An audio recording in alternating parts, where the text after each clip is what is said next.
But I mean, again, he doesn't know who Gabriel is, right? Because he didn't come from an Abrahamic faith. The people of Mecca were pagan. Quran is mentioned, if this book was from other than God, they would have found in it many contradictions. If a book is without contradictions, that has no bearing on whether it comes from God or not. I've had phone books that are inerrant, but I certainly don't think God gave them. That we believe without understanding. The brother asked a very important question, that most of the scholars say that listening to music, watching movies, and most of the television programs, they're haram. So how can we have fun? Let me tell you, brother, at the outset, that having fun is permitted in Islam as long as the fun is halal fun. That the standard narrative has holes in it. The Prophet tells us because Satan or the devil sleeps over our nostrils. Those who oversleep and not pray Fajr on time, Satan urinates in their ears. I really do think Jesus was crucified and that he really was dead and buried. He thought that he was a son of God in the sense that he was specially chosen by God. I think Jesus really did think he was going to be the Messiah, the future king of Israel. I mean, that is, after all, why they crucified him.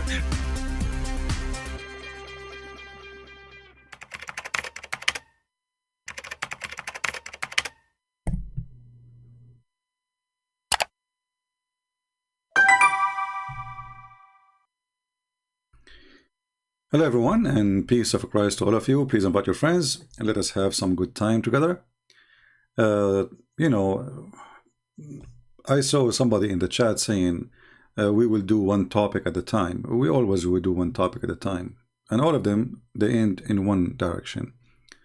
Muhammad is a fraud.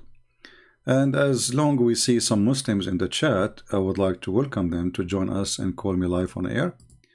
And I will be sure to open my Skype so all Muslims can call us. Now, for sure, we welcome those who claim to have knowledge, but sadly, those who claim to have knowledge, they are potatoes and they don't dare to call me. As an example, you will see a Muslim make a response to me. 1,000 lies, 2,000 lies, 5,000 lies of a Christian prince, but none of those little boys dare to call me for a second and quote one lie for me, because simply they knew that they are no match. So our Skype is open. And if there is any Muhammadan would like to call us, please feel free. There's millions of videos, articles, speeches about the amazing Prophet Muhammad. He is the trustworthy. He is the trustworthy. But how? We don't understand. Muhammad is the most amazing. How? We don't understand. Muhammad is a prophet. How? Nobody understand. You know, when you say even there is somebody who is a prophet, shouldn't he have a prophecy and the prophecies come to be true? If you question, if you this, the Muslims, when they make videos, as an example, the discovery in the Quran. What is discovery? A scientific discovery. In 2 minutes, you will find that this scientific discovery is a fraud. And that is telling us a lot about this religion. Because if this religion is from God, why the followers of this God, they lie about their prophet? It doesn't make sense. See, when you see somebody he is a religious, you assume at least he will be honest when it's come to his religion. You see, all of us, we do sin. All of us, we are sinners, and nobody claimed to be, for us as a Christian at least, nobody claimed to be the good person, because only God is good, and the Bible confirmed that. But Muslims, they worship there is a God. His name is Muhammad, and they fabricated millions of articles. And just to prove what I'm saying is true, I welcome any Muslim or Muhammadan from the religion of the Abdulism, Muhammadanism, to call us right now. My Skype is open, and prove me wrong. As an example, Muhammad was a trustworthy. I have no idea how this person was trustworthy. Even the Muslims, they are their own website. They explain that Muhammad was a caravan rider. He kidnapped women from their husbands. He raped them. He go to his own son wife. He flirt with the wife when the husband is not there. And then he forced the husband to divorce his wife, obviously, so he can have her. And then the Muslims in their books, they write that the Prophet, he have at least 16 privilege. About 9 of them is about his private part. To the point, if the Prophet, his eyes fall into a woman, he like her, her husband must divorce her, so the Prophet can boom boom with her. So how in the world this man is a trustworthy? Now, as you see, I am coming in a time which is not usual. Usually I come either early morning in my time or late at night, mostly early morning. So now not many people here, but I hope people will invite more people so we can get more people to join and learn. Do we have any Muslim would like to call? I see in the chat we have somebody, his name is Gaming Tips. That's a good name. What do you know about gaming tips? Do you like to call us and tell us about gaming tips? Because I believe Islam is a game, and it's a really bad game. He has an example, it's one of the games of Muhammad, that you can do all kind of adultery, killing, theft, you name it. I mean, all kind of crazy stuff. And then there is a game. You go around the Kaaba.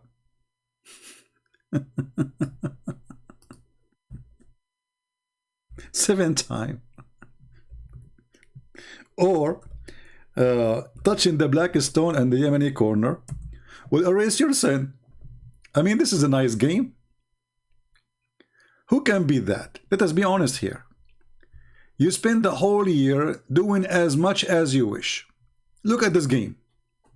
This is one of the games. Thank you, Gaming Tips, for giving us the tips. Your name is an inspiration for us. I think you have a connection with Jibreel. Look what your Prophet said. Is anyone incapable of earning 1,000 hasana? Hasana means reward. In a day? Okay, what does that mean? Someone from the gathering asked, how can anyone of us earn 1,000 reward?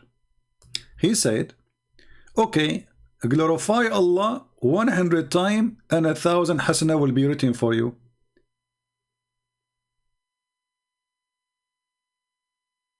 And the 1,000 reward will wipe 1,000 sin you did. Look how nice the game. So every day you go rape, you go kill, you do steal, you do all the garbage, and then at the end of the day, before you go to bed, say 100 times, praise be to Allah, Subhanallah, Subhanallah, Subhanallah, Subhanallah. Here you see the stupidity of the founder of this cult. Because how easy it is to fix the society.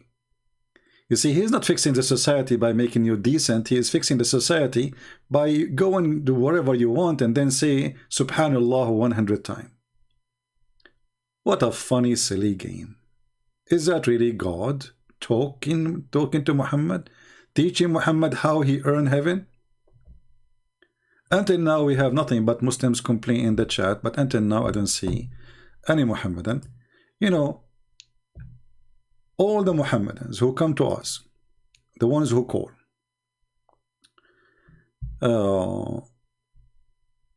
they complain, as an example, about Christian Prince. They say Christian Prince is lying. Okay, how Christian Prince is lying? Just to show you the drama of this religion. I will give you an example.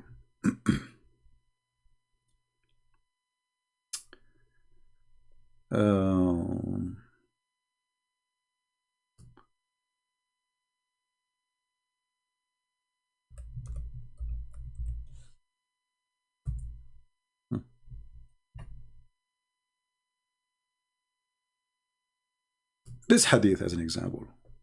We say to the Muslims, your prophet, he is the prophet who was able to discover that the sun set in a murky water, and it's a spring of boiling water actually. How the Muslim refute this? They say CP. This hadith reported by Uthman, the son of Abi Saybah, and Ubaydullah ibn Umar, the son of Maysara. And then Yazid ibn Harun, he is the one who told them. From Sufyan, the son of Hussein. From Al-Hakam bin Utaybah. From Ibrahim al-Taymi. From his father.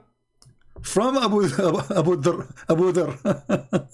They say, okay, just to give an example, you know, Ibrahim al-Taymi is known to be a person who makes things up. Okay? And because of that, you know, we don't accept this hadith. This is how the Muslims get me busted by saying it's a lie. And the funny is, those Muslims, the one who wrote the hadith, the one who, you know, collected the hadith, the one even called it Sahih in chain, and they have no problem with it. Sahih al-Isnad, actually, you know. Nobody have a problem with it. But today, because it's an embarrassment, we have to find a way to get away from it. So what we will do, what the Muslims trying to say to us, that Muslims are a bunch of liars. And they fabricate stories about their prophet. Their prophet did not say that. Their prophet never said that. But there is some Muslims, brother, who they are really evil, brother. They fabricate stories, brother, about the prophet, alhamdulillah. My friend Tundra, focus with us. Do you see us talking about Baha'i and Druze? Who care about those things? For Baha'i is not a religion. Baha'i is a collection of stupidity. Baha'i is like a bunch of hippies, you know. They want to. It's a religion for everybody, you know. Like if you are a mental, you join this Baha'i. This is why the Israelis supported them. And the Druze. You see, I don't appreciate people asking questions have nothing to do with topic. This is telling you that the people who join us, they are suffering from the flight of thought like Muhammad. I mean, we are talking about something, and then somebody posts something, and this way I need to disable the chat. Focus, focus. But as long as you ask me, I will answer you this time. The Druze are a kind or a branch of the Shia, but the Druze are not really Muslims. The Druze, they believe. They have like different version of Islam, they say. They believe that Al-Hakim bin Allah al-Fatimi, he was Allah on the ground, in the earth, and his son is Hamza al-Bahlawan. And there is 7 letters between the father and the son. Al-Hakim bin Allah is the Caliphate of Egypt during the Fatimi state. He sent 7 letters to his spiritual son Hamza, who was nothing but a gang and caravan rider. And this is the book of the Druze. The Druze don't really care for the Quran. They care for the book. It's called Rasail al-Hikmah, which mean the letters of wisdom. Anyway, so focus with me, please, and don't ask silly questions, have nothing to do with the topic. When we are done of everything, and I say who have a question, different question, you can give me those questions. Now, what is the problem with this story? The problem is that this is a story showing that Muhammad obviously is a fraud. Very simple. But this story exists in the Quran too. So what we do, when we show the Muslims the Quran saying the same thing, the Muslim, they have to come with different answer. So if we go in the Quran, as an example, chapter 18, verse number 86.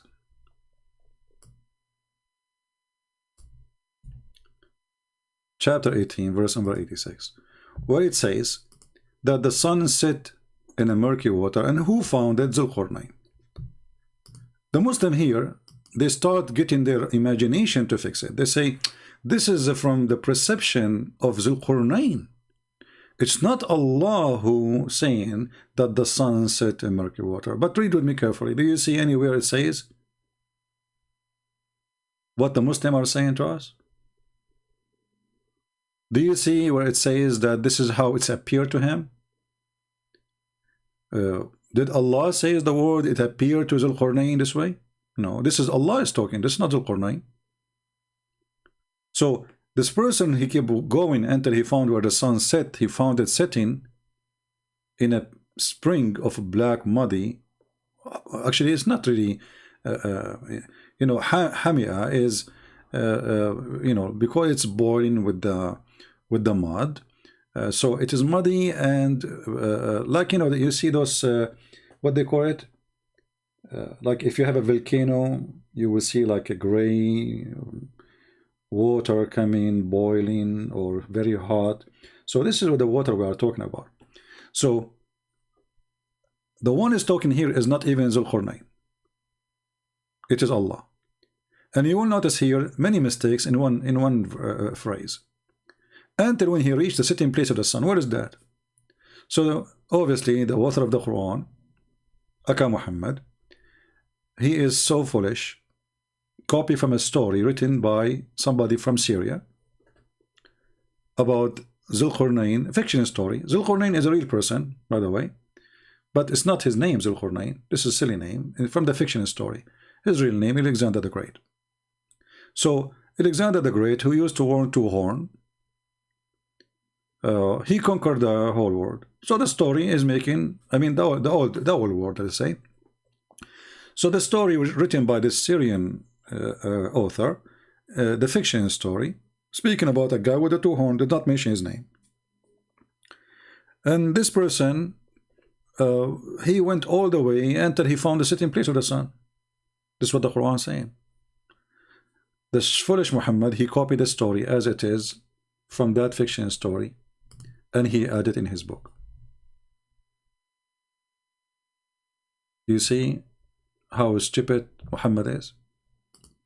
Here you will notice that Muhammad is not trustworthy, because if his God told him that, well, his God is not trustworthy too.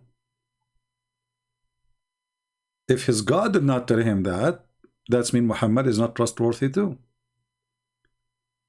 because this is simply a false story.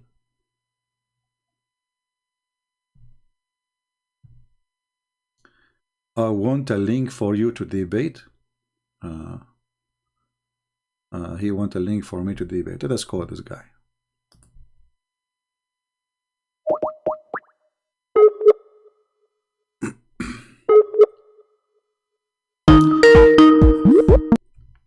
If you are a Muslim and you'd like to, you know, to join us, please feel free. We will be happy to have you. I'm muting the ringing until the Abdul he answers, so we don't annoy you with the ringing. Any Muslim, he claimed to have a beard, a sheikh, especially if you claim to be an imam of a mosque or somebody have knowledge. Please feel free and call us and give us the best you have. Obviously, Muslims, they cannot defend their religion, and obviously Islam is a scam. Well, this guy is not answering, so forget about him. If there is any Muslim would like to call us and tell us how Muhammad became a prophet, how in the world a person he claimed to be a prophet, he says such a stupid story, and what the point of this story? What is the point? A bunch of Jews, they come to Muhammad to make fun of him, and obviously Muhammad, he took the trap. He is a fool. They ask him, tell us about Zulqarnain, the prophet of Allah. The guy, the idiot, he spoke to him as if he is a prophet, just because the Jews, they said to him, tell us about him. So the Jews always, they play with this idiot, and Muhammad always fell into their trap. Any Muhammadan? Do we have any brave Muslim would like to call us and tell us how Muhammad is a prophet? How Muhammad is trustworthy? How Muhammad can be listened to? Is Muhammad mentally ill? Well, there is many proofs that Muhammad is mentally ill. And again, the Muslim, they will say to you, you will find a million videos made to refute Christian Prince. And by the way, Christian Prince never respond. so what I'm doing here every day?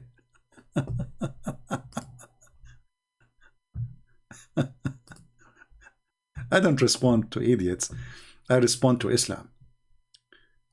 Let us see. We're calling this guy. Let's see if he will answer. Hello? Hello, CP. Yes, my friend. We are live on air. What would you like to say to us? No, I was not planning to come on air. I just wanted to link you with a guy, one of my friends. who is willing to debate you. Your friend will debate me? Yeah, he said he want to debate you because I told him about you and I showed him your video and he was confident that you want. Is he next to you or was your friend? No, he is back home in Nigeria and I'm in Canada, so I have to talk to him and fix it. Well, my friend, if you like, you can text him and he can join us. Thank you for calling. All right. All right, thank you. Yeah. Please, guys, don't call me. Don't text me. We want Muslims to text us. You calling me, texting me doesn't make any difference for me. Because we want people to see how Muslims, you know, they want to see two sides of the story. Not like the Muslims, they make an interview. Or let's say two Muslims, they start bashing Christianity. And they laugh at Christianity. You know, this is easy, you know, talking to yourself, right? You always win. This is how Muslims, they really, they claim that they can refute us. And if they want to make a debate, if we can call it a debate, Muslims always, they choose carefully. They will debate who? A person who do not know much. As simple as that. Because the maximum he says something, we will say to him, you do not know Arabic, you do not know the meaning. Here we go. Right? When Mimi Hijab, our sister Mimi, she was debating David Wood. David Wood, he says, your God, Allah have two hands. Mimi, he said to him, who said so? I know this is coming. You don't speak Hebrew, you don't speak Arabic. That's it. The problem solved. So, Muslims, always they play the game of mockery to avoid the question. And they play the game of you don't speak Arabic to avoid answering too. With me, those things, both of them, they don't work. Because you do mockery, I will whip the floor with your face. You want to speak Arabic? I am an Arab. You want to speak about knowledge? Try me. So who is a Muslim who dare? You see, I'm not David Wood with the blue eyes you can lie to and I don't know what to say to you. This is why no, they don't dare. I mean, all those Muslims, they claim they can refute me. I saw before I start somebody saying EF Dawa. I don't know why they even call themselves F Dawa. That's a good name, F Dawa. They claim they can, you know, okay, give me the Skype, I will call them right now. Give me the F Dawa Skype, let them text me, I will call them right now. They can go on their channel. Fair? Is that fair, guys? So all those kids, like this F Dawa, they said that when the word in the Quran says as-sulb mean the male member. I never heard of somebody saying such a stupid thing, that as-sulb is a male member. They were talking about, you know, I didn't watch their video, but somebody sent me a video of them. It was funny, stupid, like them. So the guy who is supposedly an expert, he says, if you open a dictionary, okay, let us open dictionary. Why you don't open dictionary to people so they can see in the dictionary you are talking about, so people will laugh at you?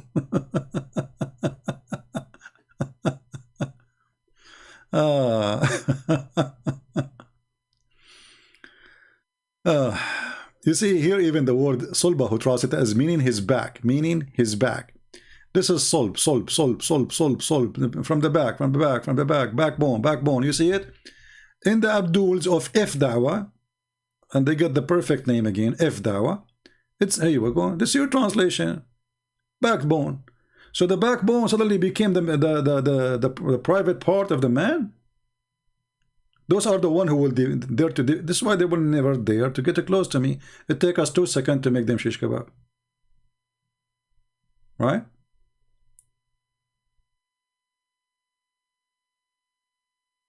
I mean, what is that? They got the name for, you know, they chose the perfect name, If Dawa. What is that? You know, all the Muslims hadith says that the sulb mean the backbone, the spine, the backbone. Look, you know, backbone. Even when they speak about Adam, you know, read carefully with me here.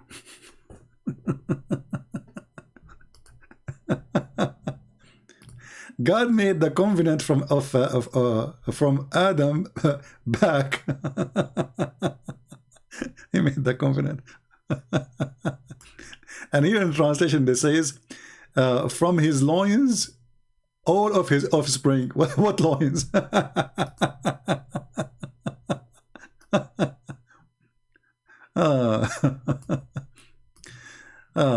So, you know, Islam is a comedy, and Muslims are like salesmen trying to make Islam look good.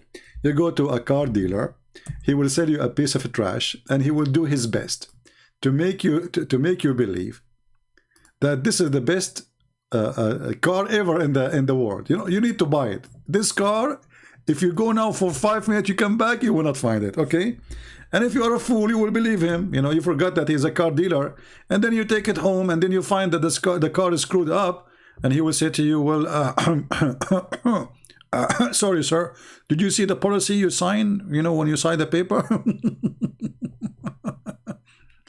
So this is your prophet explaining the backbone, but the Muslim, they say this is not the backbone. It is the private part, brother. And why they are saying this is not the backbone?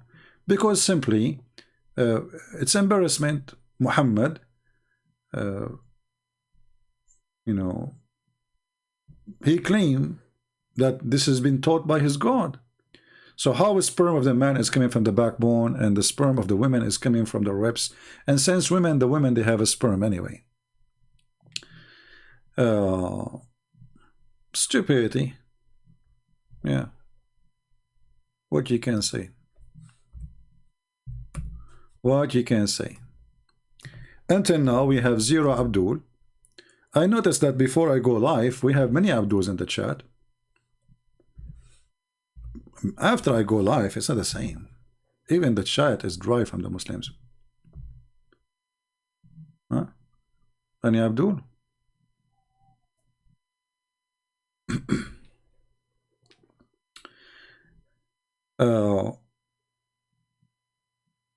You look like Muhammad, he never heard of the word testicles. And, you know, as usual, Muhammad is a mentally ill person who claimed to be educated in the time of ignorance.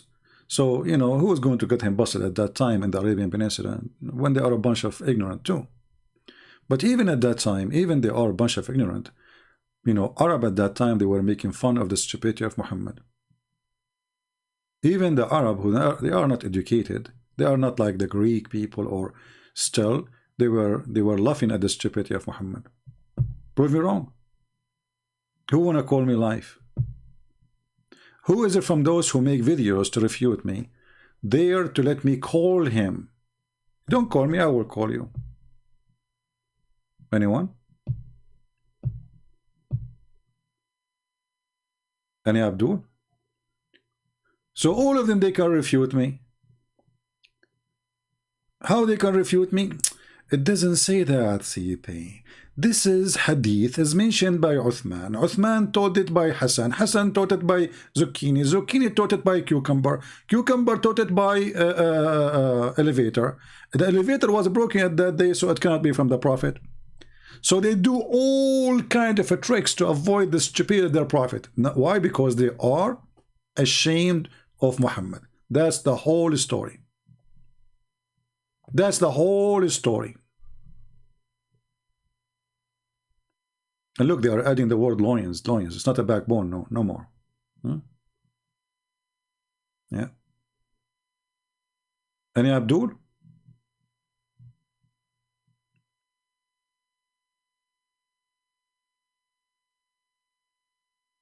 Anyone?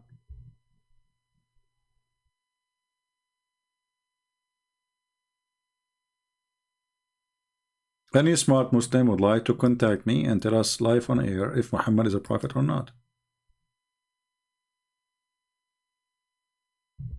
What do you think?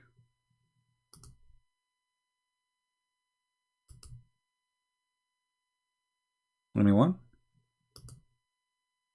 Look like there's no more proud Muslims, sadly. They don't want to be proud. What I can do?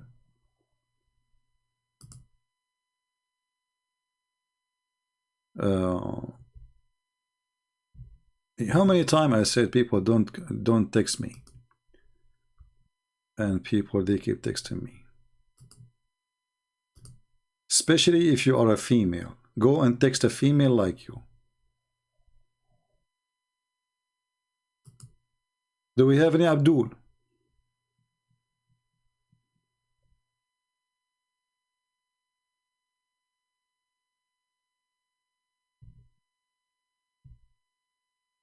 Anyone?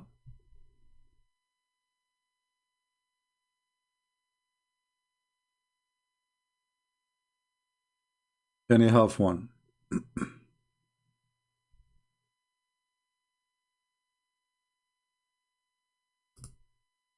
No?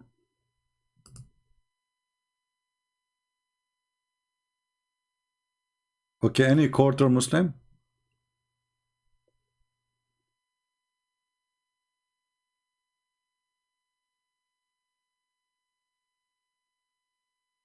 No? Okay, well, look like the Muslims became rare these days. They left Islam. That's wonderful. I'm so happy to see this. There's no Muslim left. Thank you, God. You know, Muslims, they've been saved, and now they are joining Christianity, and they are not proud about their prophet no more. So all those videos in YouTube are a scam. This is the truth. You know?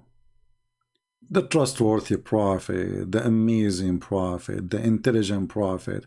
Just to show you how intelligent Muhammad is. Just an example.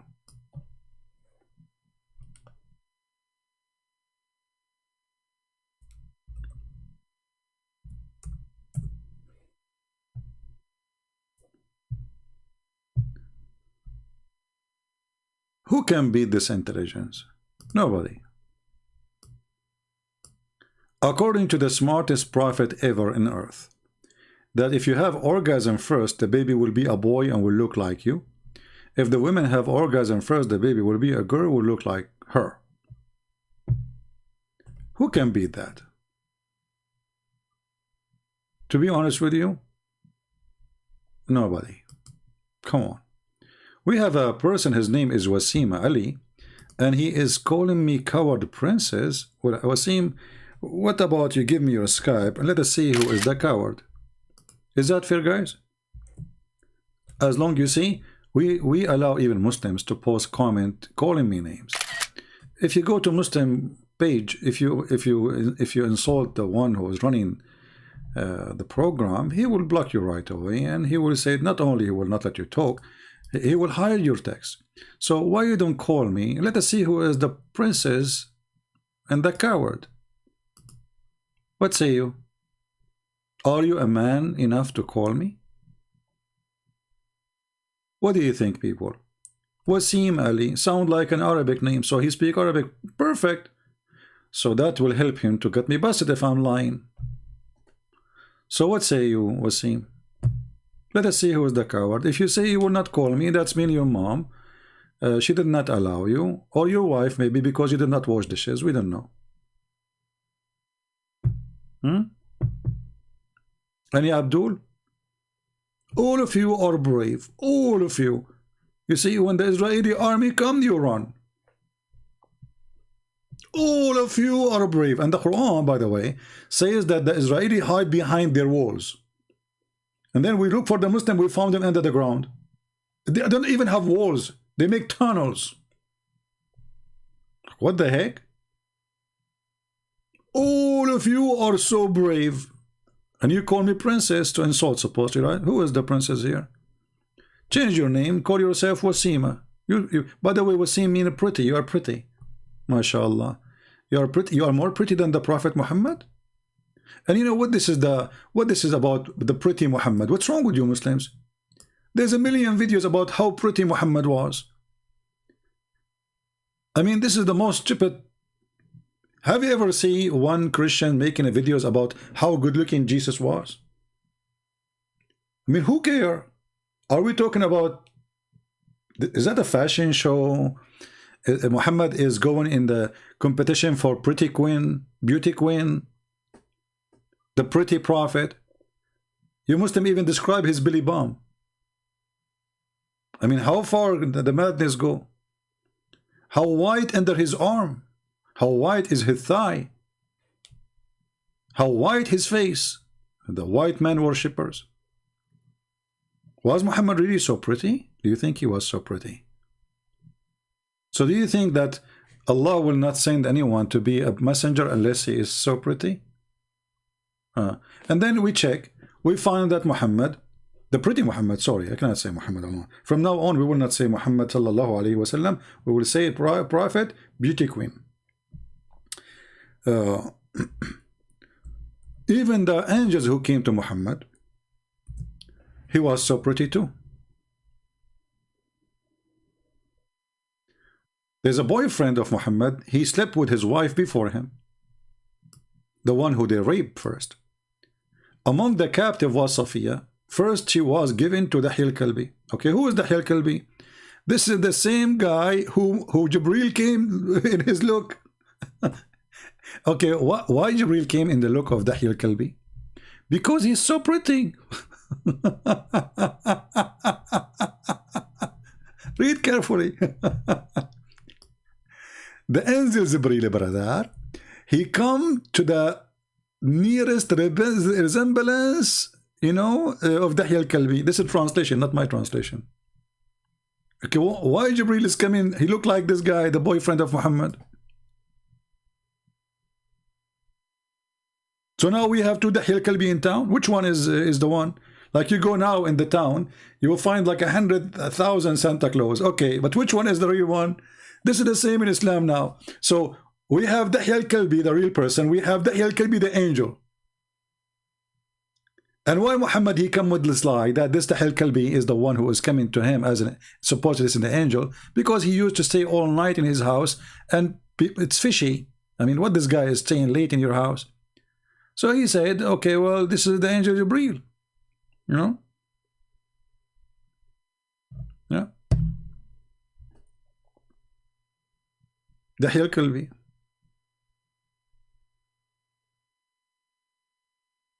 Do we have any person can call us and tell us something good about the pretty prophet? You know, when the Muslim they make videos about the description of Prophet Muhammad, and then there's a background music like, and the guy he says, I look at the prophet, I look at the moon, I look at the prophet, I look at the moon, I look at the prophet, I look at the moon. Come tomorrow, you know. I look at the prophet, I look at the moon, I look like, what the heck? All of this to describe the prophet, how pretty he is. Okay, he is more pretty than the moon. And by the way, is the moon pretty anyway? I mean, what do you mean? I look at the prophet. Because he's white. They are white man worshippers. Do we have any Abdul? He have anything to say to us about his religion? Look, all those stories in front of me. I mean, I cannot find even a decent story to tell you.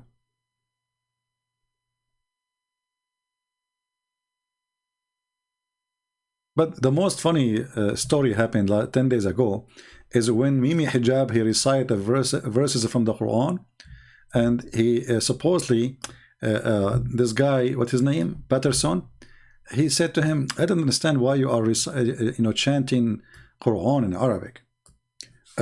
Mimi Hijab, he says, because we believe that this is Quran have a special, the thing, you know. The coward Mimi Hijab, he did not tell him that the same chapter claim that if you recite the Quran, this chapter is specifically to a person, he will collapse even if it's a mountain. So Mimi decided to recite the Quran, and then later he added some echo to it. Had we sent down this Quran on the mountain, would surely have seen it humbling himself. Okay, here we go. You recite the Quran on me. I'm not a mountain, and I'm laughing at it. The experiment of Islam is not working. Hold on, you remind me of something. Let me go to Prophet YouTube. There's a sheikh, his name is Al-Uraifi. Very well known Saudi sheikh.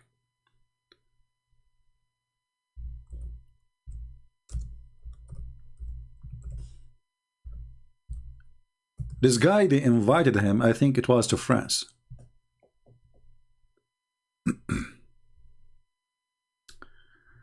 Let us see if we can find it.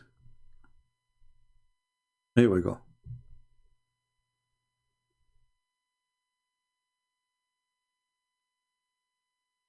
Let us see if this is the one.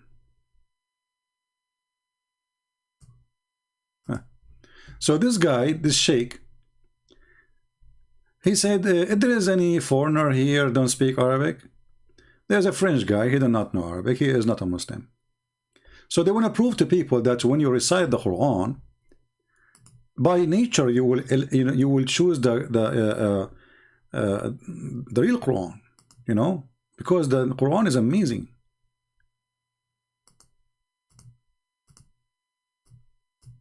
This is not the video. Hold on, let me find the video. This is not the one. This is a comment about the videos. I want to find the video. So anyway, a guy, he put his hand up, and he don't know Arabic, and he's a French. So he told him, I'm going to show you, I'm going to say two verses from the Quran. Two Quran. One is fake, one is real. And your heart will lead you, because this is what the Quran says. Your heart will lead you to the true one. And this is the video, I found it. And this is what is called today the chapter of that apple. Because this guy, he made Quran look like the Quran of Muhammad. And this is telling you anyone can make Quran. Here we go.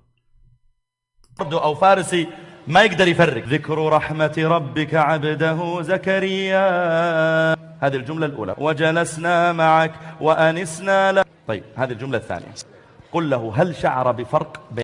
Actually, this is cut off from the video. I wish I can find the whole one. And now he's asking him, okay, so the first one and there is a second one. The first one is the real Quran. The second one is the fake Quran. But he did not tell him which one. He said, which one you think your heart make you fail into, the first one or the second one? Guess what he chose? بين الكلامين. La deuxième, الجملة الثانية. He chose the false Quran.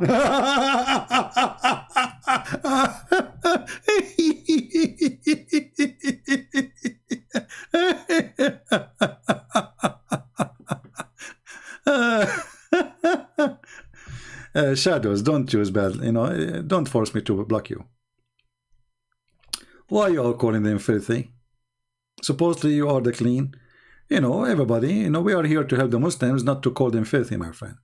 If somebody is a filthy, is a filthy. All right? When somebody do something filthy, then you call him filthy. They don't say, any filthy Abdul. So here a great example of the stupidity of Islam. The Quran says, you know, this Quran, anyone, even the genie converted to Islam when they listen to it. So what the Muslims they do, they bring a guys, he have a nice voice and he start singing. And because you are a foreigner, you do not know what he's singing, you might like it. You know, the same as you see people like in Indian songs. You know, people shaking their heads, and you know, you watch an Indian movie, from the middle of nowhere you will find like 10,000 women and men, they are dancing. How, where, who care, you know? And you might like it, right? But maybe if you know the words, you will not like it, because words can make a difference. The same as many songs in English. There's many people, they repeat English words, but it's nothing but the F word, the S, she, ish, it word, you know, those filthy Arabic music. There's many kids in the Middle East, they recite them, they like them, you know, they love them. But in reality, they are very filthy, you know. So what is important, what is the word mean? Not this, the voice of a chanting person. Give the same Quran for somebody have a bad voice. You will see the same Quran sounds so stupid. Even you do not know Arabic. Just seeing the voice, you know. If you give a newspaper for someone have a nice voice, even if he is reading a newspaper, you will enjoy it. Because his voice is nice. It's not the words he's reciting, right? But they try to fool you, and they bring you, like, you will see all the record of the Quran is done by people who have a very nice voice. Okay, Muslim, if the Quran is amazing, why you need somebody have a nice voice to make the Quran sound nice? Any one of you. Actually, let us make competition. Who is a Muslim can call us right now and recite the Quran for us? What do you think, guys? We offer the Muslim. What is this guy? What's his name? Wasim Ali. You still alive?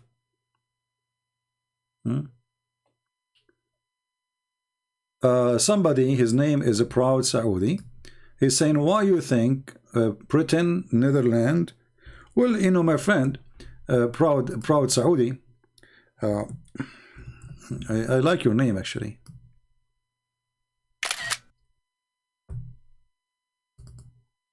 أولاد البيارة. Look what Mr. Proud Saudi is saying. Why do you think Britain, Netherlands, Europe turned into atheism? My friend, as I know, our churches is full, and as I know, if this is the logic you are using, then why Al Jazeera TV, which is coming from the border country next to you, saying 16,000 Muslims live in Islam a day? I will go with your logic. So if Christianity is fake, and this is the reason, well, that means Islam is fake. Even your prophet said that Islam start as a small religion, will end as a small religion. So I will use your logic. If the religion is fake, people will leave from it, correct?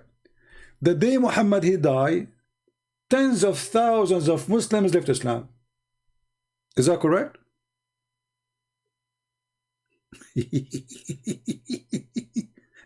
I mean, the guy, nobody debated them by the way. There was no internet, there's no YouTube, there's no Christian Prince. Muhammad he died, the news came to them, everybody left Islam. And I challenge you to say to me this is a lie. What say you? Secondly, what I see is the opposite. Muslims are leaving Islam left and right. Go and watch Mimi Hijab. He asked people for donation, saying last year 176 people, 1,000 people left Islam. We are the only one who can defend the brother. So they are asking for donation to defend Islam, and people in Europe, they became atheist. Yeah. You can make a wish.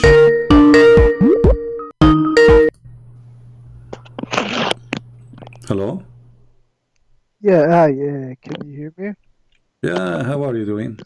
You are a Muslim? Fine. I spoke to you a while ago. I think you called me duct tape. Oh, Mr. Duct Tape, how are you? Yeah, I'm fine. You remember me, yeah? Yeah, actually, hold on. You know what? I have a surprise for you. Now I look at your name. Here we go. It says Muhammad Duct Tape.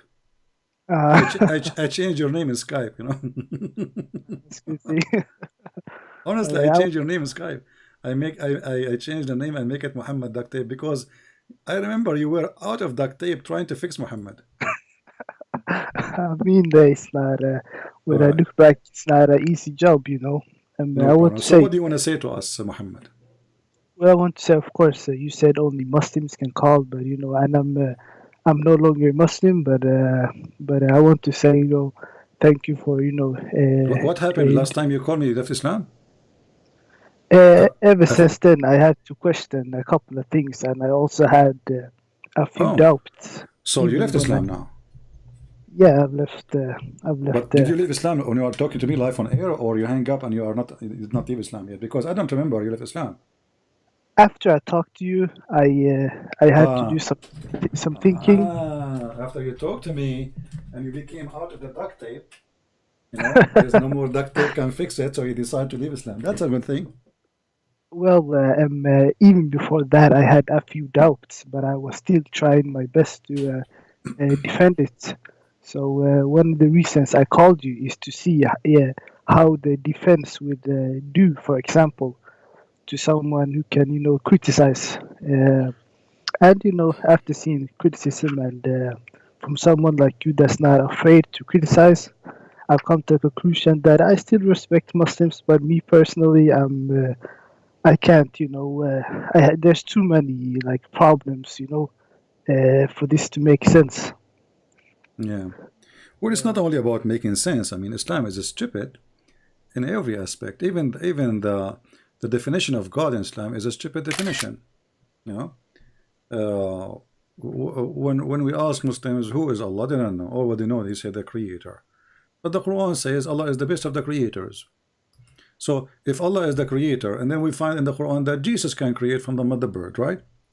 And the Quran confirmed that Allah is the best of the creators. So how in one hand you say that you are a monotheism religion and you believe in one God, and then in the other hand your Quran saying that Allah is the best of the creators, and then the Muslim, they try to duct tape, as you used to do with me, you know. They say you say CP. If somebody make a bicycle, didn't that make him a creator? No, creator is somebody he can create. It's not somebody he made something. Some like if I make a car, I'm not creating a car. You know, the steel is there. I mean, the iron is there. All what I did, I just use what is around me to invent something new. But the reality is the creator is someone who can he can give life. Even the Quran says that how you can worship somebody, he cannot even create a fly. So the Quran put a definition for creation. The one who can create a fly is the one is worthy of worship. The question is, can Allah create a fly?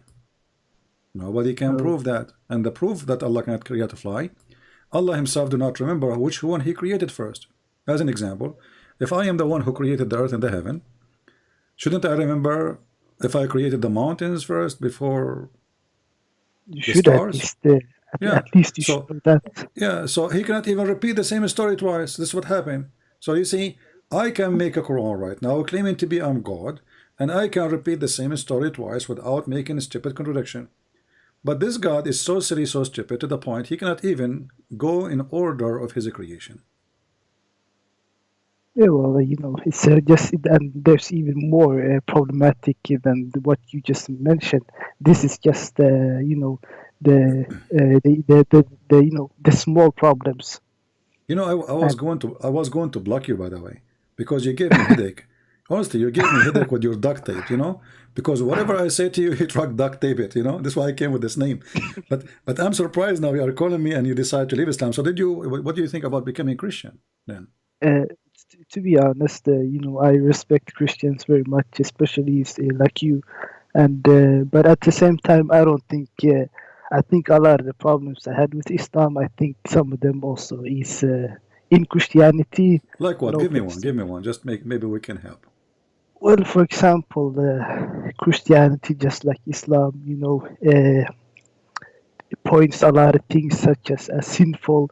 For example, when a man and a girl, and you know, a man, their boyfriend, girlfriend, if you're not married, if you're not this, that, it's sinful. It likes to say a lot of natural things are sinful, to condemn human life. Let me go with you.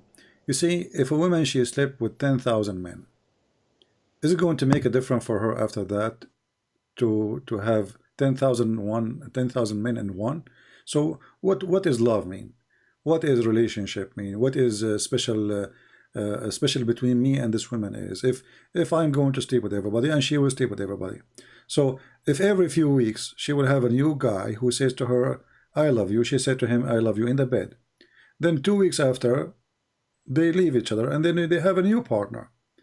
What is this is what life is about? I mean, what the point of all of this? If this is bad, if this is bad, actually this is destroying the society in the West. Single child, single mother, single single parents, and then the child grow and there is no father. He don't even know maybe his father was, you know, the same as Muslim countries like Muhammad. He was born 4 years after his father's death, and look what happened. He was born 4 years after his father's death, so his mother was single mother, and Muhammad was very, you know, nobody cared for him, even to the point they were throwing him out from a house to a house. So. And the healthy family, you know, you need to be, you don't, you know, what people today is selfish. Everybody want to just have fun, but nobody want to have any responsibility. Relationship is not meant, is not, we are not cats, my friend. We are not dogs, you know, we are human, right? Yeah, I agree with you. You know, you should have. That will hurt even the feeling. That will hurt the feeling of the women and the man. You will live in drama all your life. You sleep with this woman, okay, now 9 months after she have a baby, and now you left her. This is a disaster. What you accomplish really? Well, the thing is, you just made a broken family. Well, it can happen, but it can happen even to a Christian married, even Muslim married couple that the children is the parents are selfish, and that's selfishness is. Yeah, but here you are doing it on purpose. You are going in the intention of your relationship is to use each other. It's just it's using each other. That's all. You need a woman. She need a man. Let us go to bed, and then what? And then after some time, a woman, she slept with 1,000 men. How many images she have in her head, even when you are sleeping with her? Or the same for you. How many women you remember you slept with when you are sleeping with this woman? So this is all is not healthy, and this is not a human. The purpose of sex, as we believe, it is to create a family, and so a human being will not hesitate to have sex because there is a joy. So God, He made the joy to give motivation to the women and the men to do the relationship, but it should be for a reason. Can I ask you personally? Do you think that humans need God to have morality? To have what? Morality. I don't understand. What do you mean? If do you need God to believe in God to have morality? Here we go. You just told me. You don't like Christianity because you have to have very careful in your relationship, and you can tell me that you have this is your morality, right? But for me, I don't want to insult you. I think morality. You misunderstood my question. That's just one example. For example, when it calls something that is natural, Christianity or Islam has to say this is sinful and that is sinful, and put sin on things that are natural. Things. We believe that God, He created doesn't trust the human to take care of themselves. Yeah, when God, He created you, He put inside you, let us say, a basic knowledge. As an example, all of us, we get disgusted when we see blood, right? Yeah, that's not. It's not a friendly view to see it.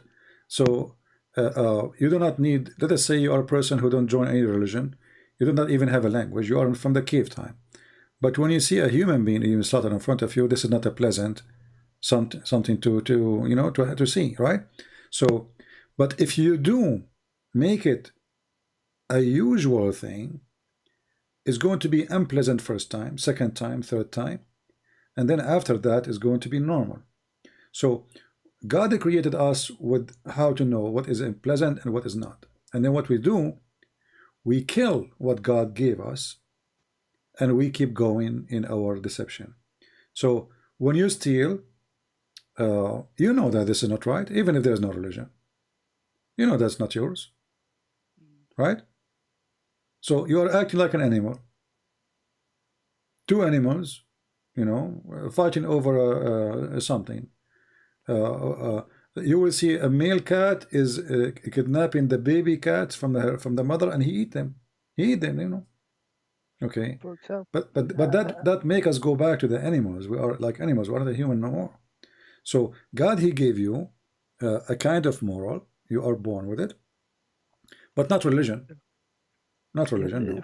For example, when I was Muslim, used to say, hey, if you are not using your time, your valuable time to pray 5 times a day, then you are doing something sinful. You're not allowed to just mind your business and do work. Well, this is the stupid Islam. For us, prayer Christianity doesn't do exactly. It's not as bad, But at the same time, Christianity says, you are sinful because Adam, and Hawa and Eve, and No. It says you're sinful just because you exist. You didn't do anything. No. You got it wrong. When we say because of Adam we are out of heaven, doesn't mean that Adam is the one who did sin. I did nothing. We believe that when we say the original sin, mean that the original man was sinner and I am a sinner too. Prove me wrong. If there's anyone that did not do something bad, correct? Doesn't matter if you have religion or not. All of us, we do bad, right? Yeah, but let's say a baby that gets born here instead of a baby in Christianity, a baby Jesus, he said, if you do not become the same as those little ones, you will not enter the kingdom of my Father. So the babies are granted to go to heaven because they commit no sin. But Okay.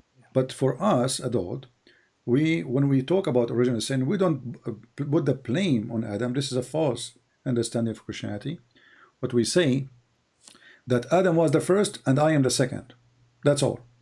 He was my grandfather, but I am no better than Adam. So we don't claim What does the Adam. original sin mean?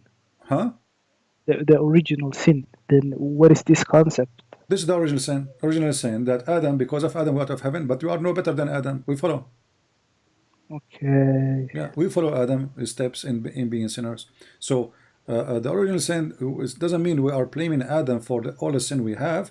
We are blaming Adam for the first sin, and the rest of the sin is ours. And it doesn't matter really who do the first and the second. Sin is sin. You know, if you do sin before, like you are first and then I second, in the eye of God, both of you are sinners. Doesn't matter who did it first. Okay. Well, it's, you definitely. I'm happy I asked you those questions. It made me change my opinion on the. And I'll see. I have to think a bit more, but so far it's changing my opinion. I used to think that Christianity likes to call the life and the world sinful and a bad place, instead of accepting it like it is, and so on and so forth. But my friend, life is a bad place because we made it bad, not because life is bad. God, he did not create a bad place. God created heaven. For us in his Christianity, heaven was on earth, not in the sky. So heaven is in the earth, is an earthly heaven. This one, the one given to Adam. So when God, he did not create Satan, he created an angel. So God, he wanted to have angels, and then angels chose to be a Satan. So the purpose of a creation in Christianity, that all of us, we will live in heaven. But because we are greedy, everyone worship himself, we end with many gods and many moral. In Islam, Islam claim that it teach the best of moral, but Islam teach you can attack the neighbors and get the blonde girls as Muhammad did, and this is moral supposedly. Yeah, and Muhammad, he got. I don't know if you listened to the video 2 days ago. A Muslim, he called me and he said the reason all the women they want to sleep with Muhammad because he's famous. This is morality. Why your prophet made a verse? Chicken, huh? Which came first, the egg or the chicken? Why do you think he became popular? Yeah, he became popular because he's a criminal. So, that all the women of the criminals, they like to join the criminal in the bed. And look at the excuse. And then he say, the best scenario, the best answer will say to you, because he's a prophet. Okay, because he's a prophet, now he can have more women in bed. Where is the logic in that? Why in Islam is do we have 2 versions of Islam or one Islam? They say one Islam. So okay, how many wives Muhammad he can have? Unlimited. How many wives you can have? 4. So how come isn't he a Muslim? They say, no, because he's a prophet.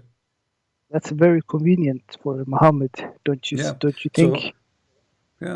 So my friend, if you have any question about Christianity, I will be happy to help you, and I invite you to accept the Messiah as your Lord and Savior, because trust me, all what people they can give you, in this world, will not take you to any place of rest. All of those things we mentioned, it is not going to bring rest. You will find that most people who they are disturbed in their life is those who don't follow let us say a good belief. A belief can bring them comfort, not a belief bring hate to their heart. So we Christians, when we pray to Muslims. Muslims, they curse us, we pray for them. Hindus are upset from us, we pray for them. The Jewish are upset from us, we pray for them. The Lord himself in the Messiah in the cross, he says, Father, forgive them, they do not know what they are doing. So the Messiah, my friend, bring you comfort in your life. What I can see, for example, is when you look at Jesus and you compare Jesus to Muhammad. Jesus didn't fight wars. He didn't have 11 wives. He didn't do all of these crazy things.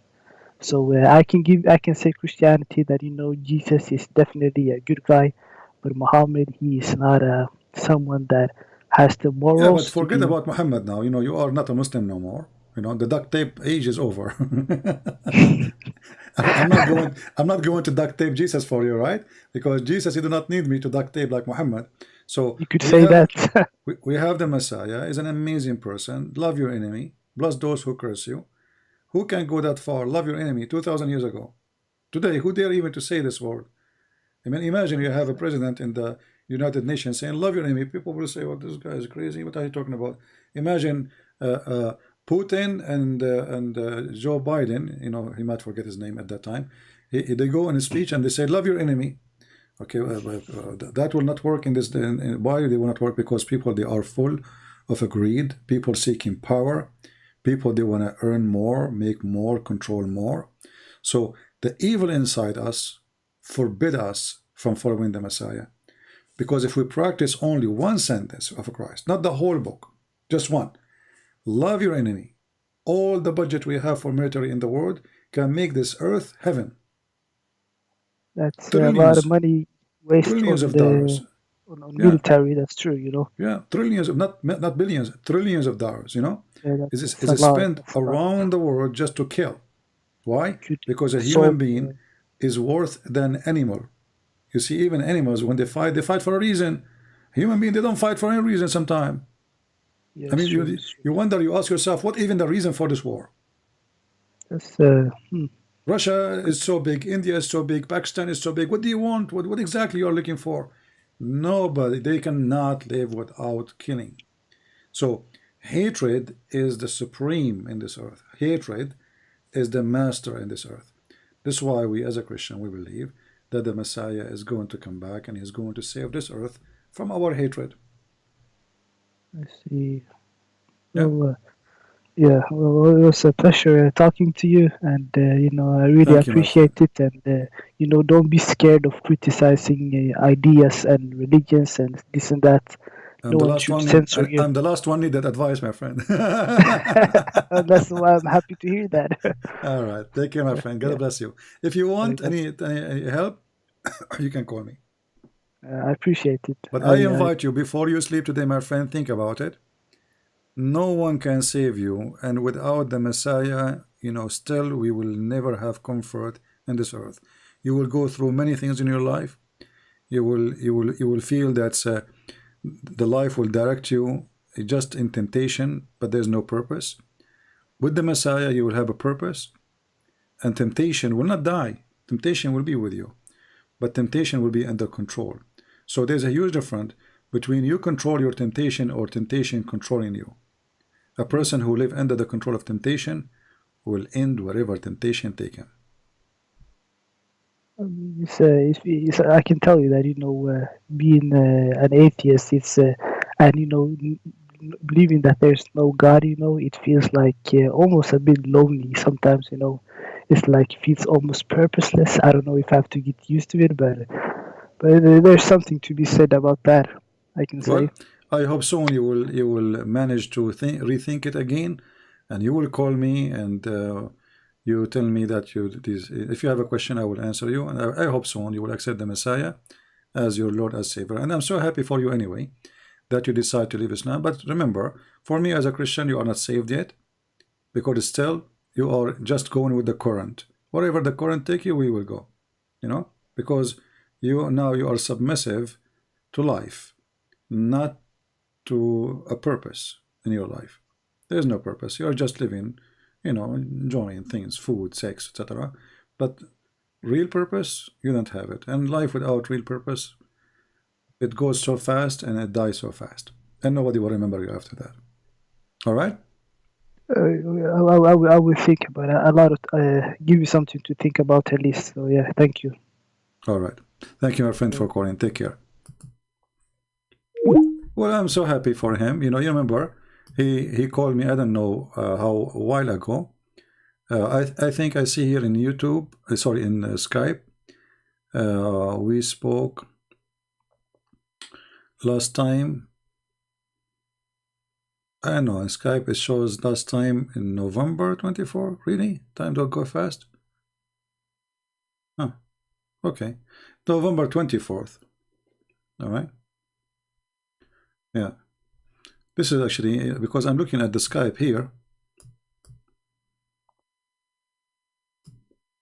This is the first time he texted me.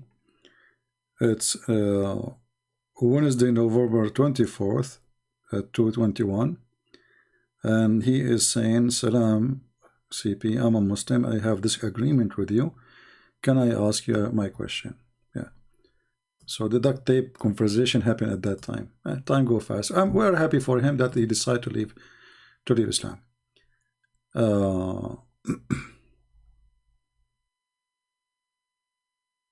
Yeah, we go back here. A Muslim Abdul, he's saying the following.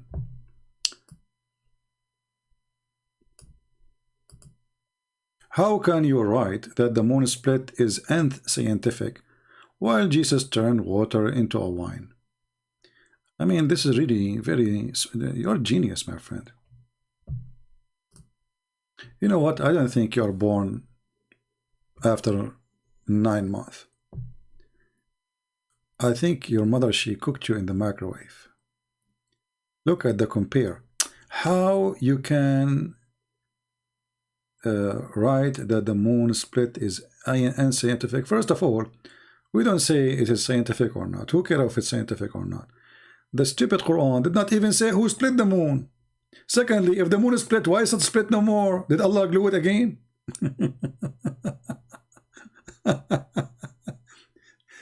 Jesus made the water wine. It's a miracle. Okay, let us say there's a miracle in the Quran. Allah split the moon.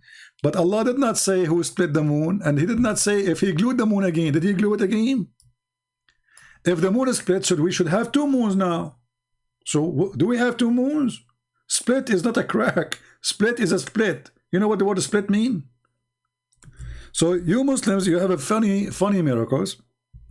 You know, there's a guy, his name is Fifi. He said nobody saw it because it was for a second. That's deep. For a second. Only for a second. Me. For a second. My friend, even if it's for a second, there's nobody who was looking at the sky at the time.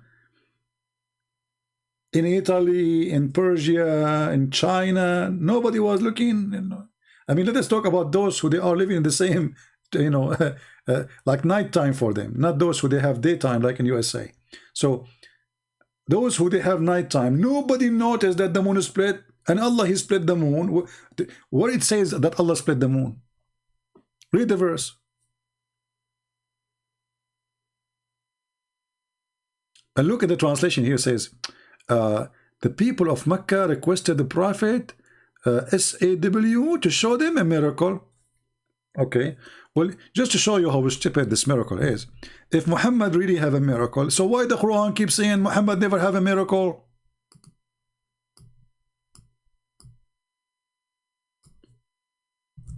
Do you see the stupidity? If Muhammad, he had a miracle splitting the moon. This is a chapter 13, and it's mentioned twice in chapter 13, verse number 7. And chapter 13, by the way, is at the end of the Quran. Chapter 13 is at the end of the Quran. If we go, let us go a little bit, open Prophet Google. And we will look for Quran according to Revelation, Muslim website. According to Revelation. Yeah, because Muslims, they agree that the Muslim, they changed the revelation order. And the funny, they claim that the Quran never been changed. But all of us, we knew that the Muslim claim that the first time Quran came to Muhammad is where the angel, he said to him, read. But that is at the end of the Quran now. You see, chapter 96, it was number 1. And the Muslim, they say, we never changed the Quran. Brother, we never change the Quran, brother. Like Turkey, you know? Brother, never change the Quran. Like, look at it. The chapter of read, Al-Alaq, it is 96 today. It was number 1 in the Quran in time of Muhammad. So who is the one who changed it? They said to you, the Prophet, he told us to put it in order. Show me the hadith. Go ahead. And if Muhammad is God, he told him, this is the Quran. Should Muhammad change it? Did Allah make a mistake by making it number 1? So let us go and look for chapter number 13, shall we? Okay, let us look for 13. Oh boy. Look at this. Chapter 13, it is number 96 in the according to Revelation. So Muhammad is almost dead. And yet Muhammad do not have any miracle. What about the chapter of the moon? The one where it says that the moon is split. Let us go back to the moon chapter. Shall we go to the moon chapter, brother? Okay, let's go to the moon chapter. What a bunch of kids. Huh? Let us close some pages, too many pages. So, chapter of the moon is in the Quran today, number 54. What? 54. All right. Let us go to the Revelation and search for 54. Surprise, surprise. 54 is number 37. So look what happened. The miracle of splitting the moon, as the Muslim they claim, happened in the beginning of Muhammad's life, after 37 chapters. Yeah, I mean, few years after, as a prophet. Then we go all the way until Muhammad is almost dead. Number 96, we find the Quran saying Muhammad never received revelation. Sorry, never received a miracle.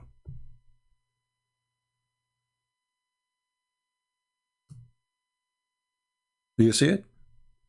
Muhammad should say to them, don't you see the moon? I split the moon for you. So Muhammad now is almost dead, and he have no miracle. He left as a dummy, never come back as a, when the Chinese say he left as a donkey, never come back as a horse, they were talking about Muhammad. Nobody else. Who's next? See, Muslim, this is why they don't dare to call me. Our friend here, the one who called me, because this is what happened when you call Christian Prince. Our friend, Muhammad, I'm not going to call him duct tape no more. I come with this name because I give up on him. I don't know for how long we spoke. Let me look in Skype. For how long there was the conversation with him? I mean the last time conversation.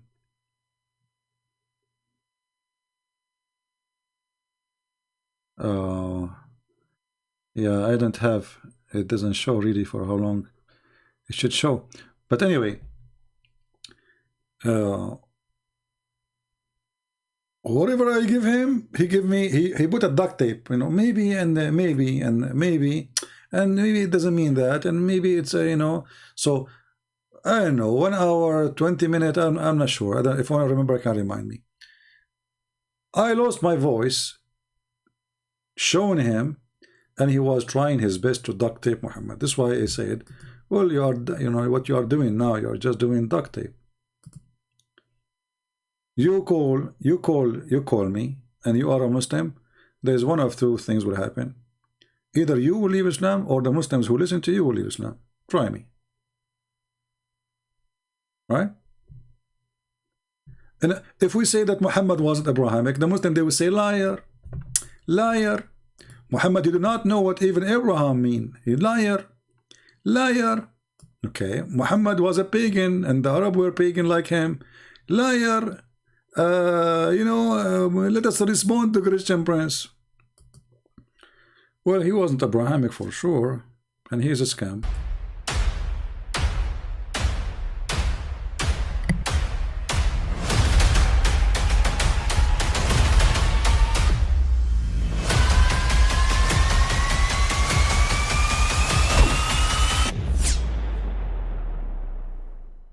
But I mean, again, he doesn't know who Gabriel is, right?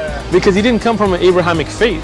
The people of Mecca were pagan. Quran is mentioned, if this book was from other than God, they would have found in it many contradictions. If a book is without contradictions, that has no bearing on whether it comes from God or not. I've had phone books that are inerrant, but I certainly don't think God gave them. That we believe without understanding. The brother asked a very important question, that Most of the scholars say that listening to music, watching movies, and most of the television programs, they're haram. So how can we have fun? Let me tell you, brother, at the outset that having fun is permitted in Islam as long as the fun is halal fun. That the standard narrative has holes in it. The Prophet tells us because Satan or the devil sleeps over our nostrils. Those who oversleep and not pray Fajr on time, Satan urinates in their ears. I really do think Jesus was crucified and that he really was dead and buried. He thought that he was a son of God in the sense that he was specially chosen by God. I think Jesus really did think he was going to be the Messiah, the future king of Israel. I mean, that is, after all, why they crucified him. All right, so we go back and listen what one of the Muslims, he is a smart Muslim, he put for us in the chat. Just to show you. Just to show you why it's saying Islam is a stupid, and it makes you stupid when you follow a stupid person. So this is a person, his name is Ibrahim. And Ibrahim, why you don't call him my friend? So let us see how smart you are. Look what he said. He's calling me Huthala, which means garbage. He said, Lakum dinakum waliya deen. Ibrahim, who is the stupid here? If you say you have your religion, I have mine. So why you stupid prophet keep calling us names? Why he keep calling us kuffar, najis, filthy, liars? Okay. As long as you have your religion, I have mine. Secondly, what is your religion? I challenge you to tell us what is your religion. Your religion is you go and you kill your neighbor because he's not a Muslim, and then Allah will make your penis endless and you will have a lot of women, their legs is up. This is a religion, Ibrahim? This is your religion? You go, you kill the one who they are not Muslims, and then Allah will give you a lot of women and their legs is up? This is religion? Huh? Or maybe you mean that the religion is that there is a God, if we believe in him, this God, he will give me women with big boobs. Is that a religion? So when you say, we have our religion, you have my... By the way, this chapter in the Quran is the most funny chapter. The chapter of Al-Kafirun is one of the most stupid chapter ever. Let me show you how stupid it is.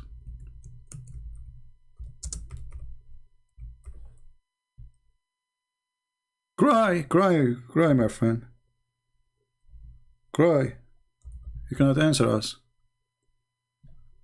That's why you cry. Potato. Just to show you the chapter he is quoting to us from. This is a God talking. Look at this chapter. This way he is quoting for us. Say, O Muhammad.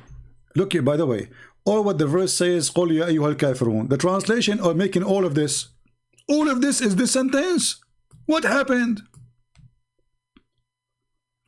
All of this in English is to translate 3 words. They are literally 3 words. So all of this to translate 3 words. That's deep. We changed the stupid translation. This is Hilali and Khan. Let us go to Yusuf Ali. Other donkey. Look what happened. Man, I think the Clorox ate it. Don't use the Clorox with the Quran. The goat ate it. Okay. Oh, you kuffar. Okay. Reject faith translation. Kuffar reject faith. No, kuffar is not reject faith. Kuffar is the one who hide the truth. And then, or oppose it. I worship not what you worship. Like, what the heck? And then, no, you will worship what I worship. What? And then I will not worship what you which will worship and what you worship. Like, what? And then, no, I will worship what you worship. Like, what the heck? And then, you have your religion, I have mine. What a donkey. And guess what happened? All, Muhammad, he just said, nor you will worship what I worship. Do you know that all of them later became Muslims? Do you know that the one Muhammad was talking to, the tribes of Al-Quraysh, they became all of them Muslims later? He just told them, none of you will worship my God. So the verse you are quoting for me, proving that Muhammad is a certified idiot.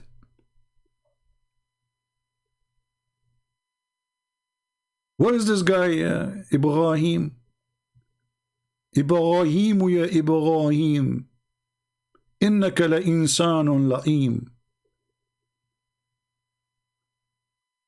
سأضع عليك اللعنة وأعجنها بالجبنة وأصنع منها قرآن عديم إبراهيم يا إبراهيم ما أدراك ما الشيطان الرجيم. We made Quran. This is religion. You know, if I change one word, instead of saying Al-Kafirun, I worship not what you worship. I will change I worship to I eat. Okay? Any time you see the word worship, change it to the word I eat. Just to show you how stupid this religion is.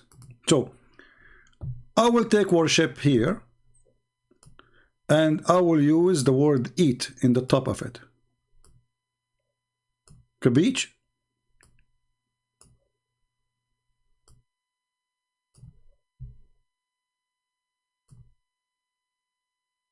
Here we go. Now we have a new Quran. Let us type the word eat.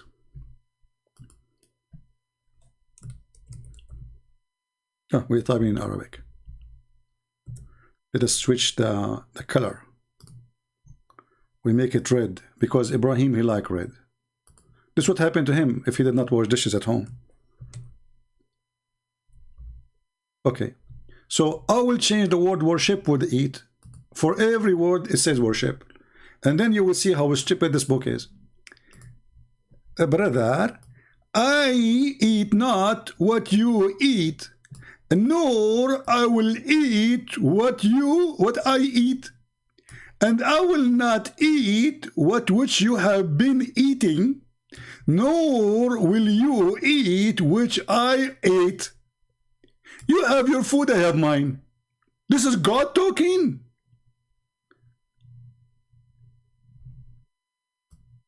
This is God. You know what? This is heavy.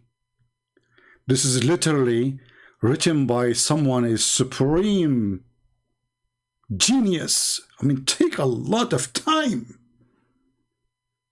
I eat not what you eat, and you will not eat what I eat, and I will not do eat what you eat, because you will not eat what I eat, because I will not eat not what you eat, but you will never eat what you eat, because you will not eat my eat, and I will never eat what I eat, because you have your food, I have mine. Thank you. That's deep. That is philosophy. That's where philosophy is coming from. Philosophy. This is not, this is philosophy of I worship not what you worship, and you will worship what not to worship, and I will worship what you worship, I will worship. My friend, your God, Muhammad, was watching Star Wars, so he started with worship. This is the verse you are quoting for me. Ibrahim, call me so we can laugh. And by the way, as you see, all of those he said to them, you will not worship what I worship, neither you will worship what I worship. All of them, they became Muslim, which is this chapter proving Muhammad to be a false prophet. Because he confirmed that they will never worship what he worship. Do you see why I say stupidity is amazing? No, Ibrahim is not missing. His wife, she forced him to go to the laundry room. She said to him, do you see, honey, what happened? Do you see, I told you, don't sit alone in front of the computer. Why you come to Christian Prince alone? You cannot. Honey, I posted 2 words and he made a story of it. Because he's a Christian Prince, don't you know? Don't do that. Actually, this is the reason you cannot have kids from me. Because simply it's not functioning like your prophet. Hey, by the way, Muslims, how many descendants Muhammad he have? I look in YouTube, he has millions, man. The king of Morocco claimed to be descendant. The king of Jordan claimed to be descendant. Saddam Hussein claimed to be descendant. Al-Qaddafi claimed to be descendant. George Bush claimed to be descendant. I mean, everybody claimed to be descendant of Muhammad. But Muhammad, he cannot have sex. Not even in the time of Rex. And we have reference. Why you say that Muhammad married 6 years old, while Mary, she was 12 years old, a proud Saudi? Are you proud Saudi or proud an idiot? Can you show me the reference that Mary, she was 12 years old? Secondly, Abdul, isn't your Quran say that Mary, she was a virgin? Are you saying your Quran is lying? Because as you see, that Mary, she gave birth as a virgin, so there's no husband. Look like your God. Allah is stupid. He forgot that Mary, she have a husband. But you are smarter than your God. You got the point there. Hey, Saudi, proud Saudi. I want to ask you, are you sure you are not Hindu? I know, it sounds like you are trying to make me say things to expose your prophet. You sound fishy for me.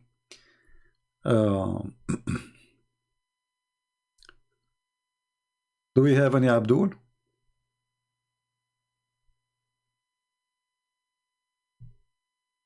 We have Ahmed here. Look how genius Ahmed is. Look, guys, the Muslims here in the chat, they are the one who can get you busted. Look at this. This is a thinker. Not thinker, the one you use for fishing.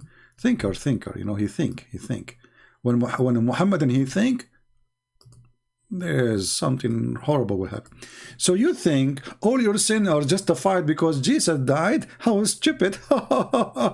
Abdul, we don't believe in that. Who is the donkey he said that to you? It is you Muslims who believe if you touch the black stone, your sin is justified. It's you who believe in that. Let us go to the black stone touching. Hey, Abdul, Ahmad, when the last time you touched the black stone? Be honest with me. And where you touch her, huh? Ahmad, where you touch the black stone? Because the black stone, as I know, it looked like a vagina. And I challenge you to call me to explain to me why it looked like a vagina. Hey, it's just a question. Explain. And now, if we go in the hadith, we will find your prophet saying, if you touch her, don't take me wrong, I'm talking about the black stone, it erases your sin. That's deep. It justifies your sin. Brother, who is the one believing justifying sin? If you touch the black stone, it justifies your sin. That's so deep.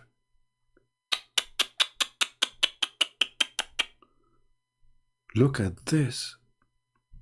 Brother Ahmad, do you think I should go to the Kaaba and touch her? I mean the black stone? Is that why you make her wear burqa? Here we go, I just showed you. Look, Ahmad, Ahmad is making challenge. I mean, that's it. When Muhammad made a challenge, that's it. You're in trouble, brother. Ahmed, do you like to call me and you can read for us, Ahmed? Go ahead. Go ahead. Go ahead and show us where the black stone justifies sin. I got you busted, Christian Prince. You cannot show us. Hey, Abdul, it's here. Are you satisfied or you are set and fied? Read it. You touch the black stone, it justifies your sin. Your sin is whipped. That's deep. So Ahmad, me and you, brother, we are going to go to the Kaaba tomorrow. And we are going to touch her. You touch her first, and I touch her second. Or you know what? I will touch her first. Because what if the eraser is not working if you touch her after me? I want to be sure my sin is erased first. Are you there? Who want to go with me and touch her first? I mean the black stone, which is in the shape of a vagina, alhamdulillah.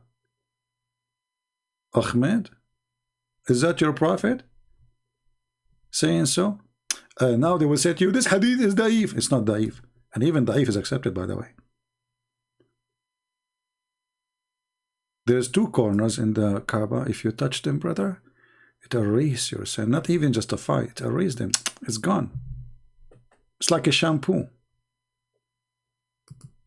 Do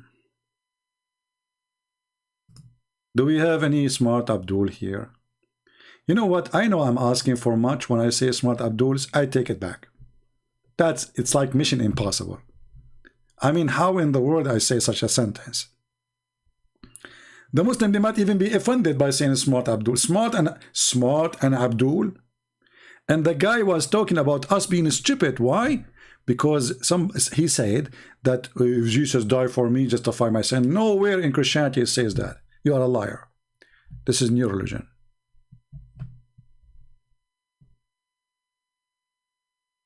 And you know what? Sooner or later I will touch her. Just wait. I will convert to Islam just for 2 weeks to go and touch her and come back. And then I open my chat and I say I'm a Christian again. What do you think? I make a video of Christian prince going to the Kaaba and he is touching her. And she's wearing a skirt, black skirt. I will put my hand under the Kaaba skirt. That's deep. Hey, by the way, Muslims, why the Kaaba is wearing a skirt? What is the reason? Who is behind this skirt thing? Is it true that the first one who made the Kaaba wear a skirt was a pagan? And you Muslims are doing what the pagan does? A house of God wearing a skirt? If there's anything under the skirt, I'm just curious. Or only skirt? I mean, what house of worship wearing burqa? Why is that? I'm just wondering.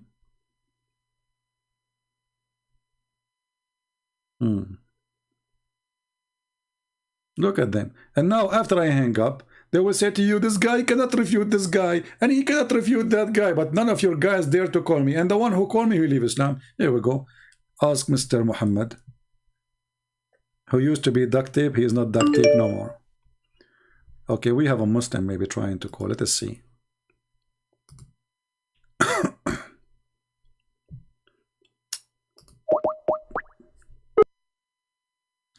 We will mute the speaker until he answers.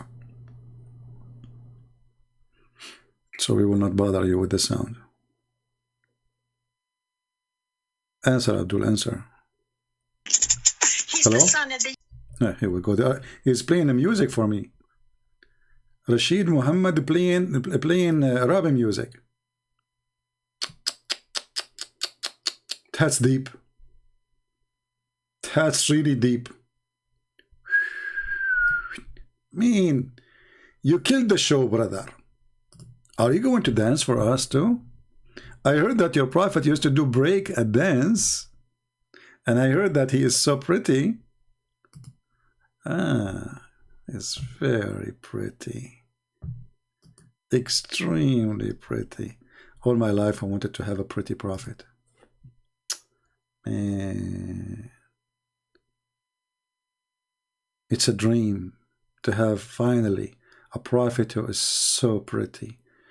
And by the way, the pretty prophet, when he wanted to join the beauty queen competition, he decided to take a shower. I love how the prophet of Allah, he take a shower. I literally just love it. Look at this. Look at this. The prophet performing wudu, which means washing himself, his body, in a well full of dead dogs and women blood from period and their rags and garbage thrown in it. Even the hadith says stinky stuff. The well is stinky.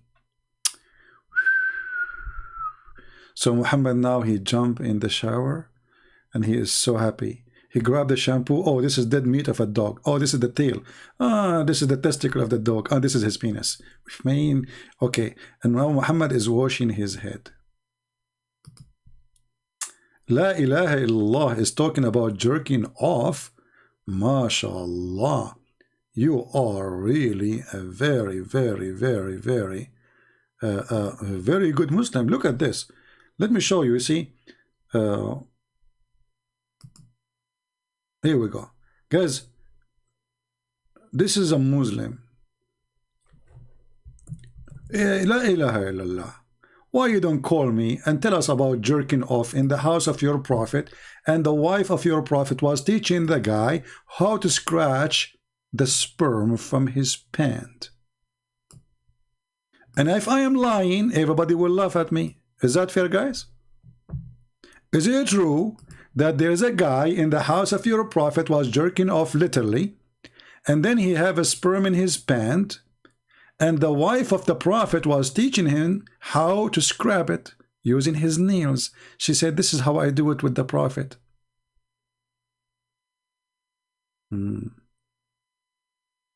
This is, thank you, you believe me. This is the beginning. You will get more. That's deep. Hey, la ilaha illallah. Say hello to Allah and tell him that he sent an idiot, a coward like you, who don't dare to call me. He is a brave text terrorist. This is the beginning. If this is the beginning, what is the end? And secondly, Abdul, we don't worship a cross. It is you who kiss a black stone and believe that a black stone erases your sin. Mean the stone erases sin? How is that? Black stone kissers? It's a stone. You ask a Muhammadan in the best intelligence, and this is after he drank camel urine, why you kiss the black stone? You remember the website we went to before? I don't know if anybody have the video. So we went to the Muslim website and we asked them. The website is like to convert people to Islam. So they have a chat. I asked them, hey brother, I have a question. Why the prophet he kissed the black stone?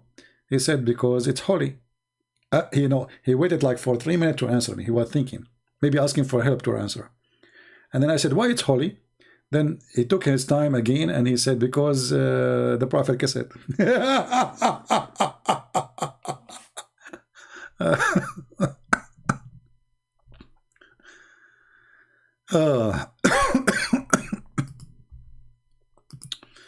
Why the black stone is holy, Muslims?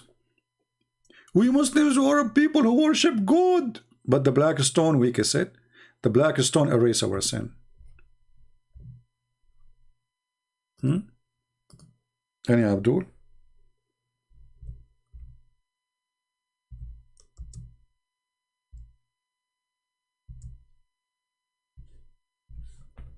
Any Muhammadan?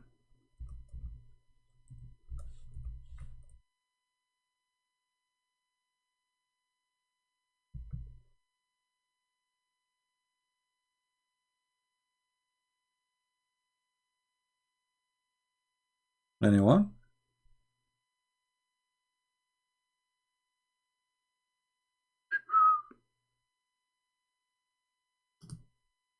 How brave Muhammadan are.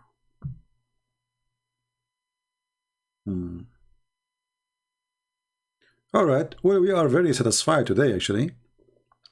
At least we have our friend Muhammad who debated me. I don't want to call it a debate. It was a duct tape, as usual, actually. We don't debate Muslims.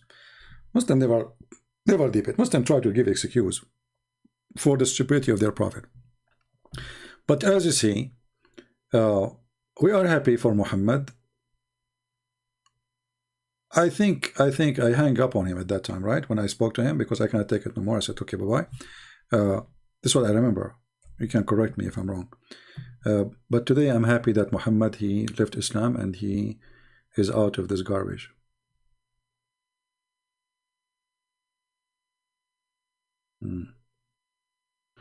Any Muhammadan would like to call us?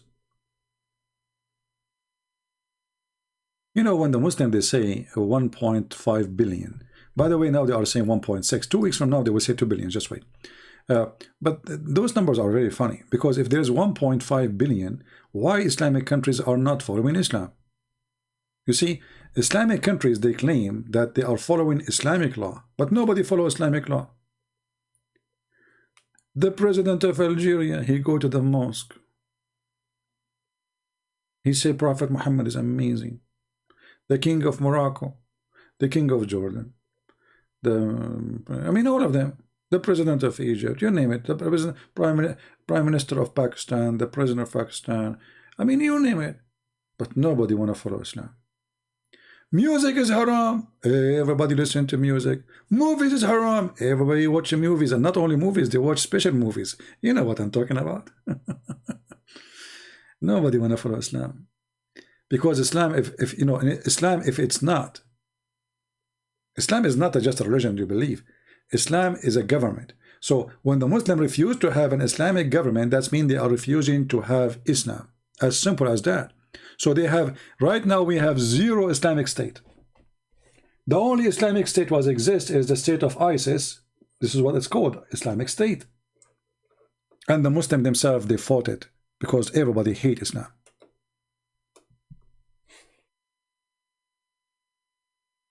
Number one, people who fought the Islamic State is those who don't want Islam. ISIS want to practice Islam. If you wear jeans, we break your legs. If you don't grow a beard, we beat you. Women, they cannot sit on the chair. Why? Because the chair is a male. The word kursi in Arabic is a male word. Women cannot sit in the chair. Haram. You know what she said? She can sit in the lap of the imam. The Muslim women, she cannot sit in the chair, but she can sit in the lap of ISIS member. If you are a Christian, your Christmas in 5 days, why you hate for others? My friend, who said I hate? Here we go, our friend here, Muhammad, he called us just 2 weeks ago, and now he left Islam, and soon I hope he will become a Christian. So if we hate Muslims, then we will not say love them, and we will not stay here to help you after all what you do to us. I don't hate Muslims, I will never hate them. If I say that you are stupid, I don't hate you. You said something stupid, you are stupid, what I can do. But doesn't mean I hate you.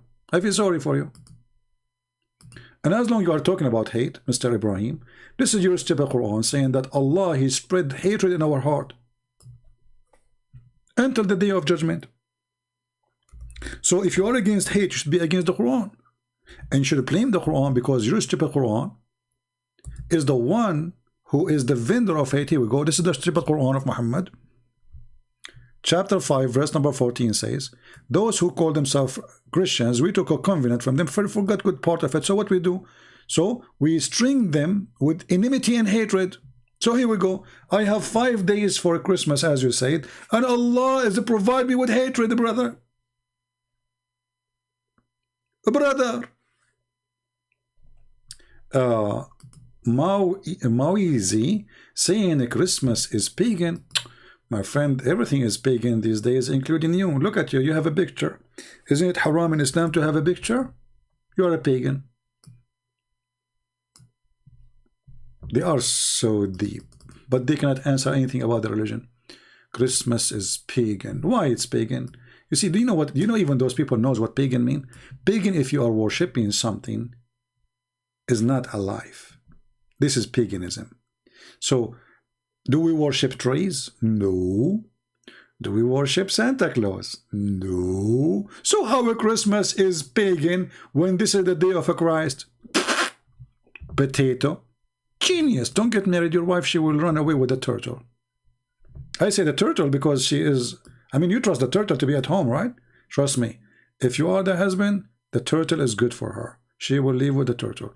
She will ride the turtle and she will never ride you. Take my word for granted. Just count to 10. Let us hear a prayer, CP. I honestly have no hate. Ibrahim, are you saying you are better than your God? Guys, be my witness. Mr. Ibrahim, he's a good person.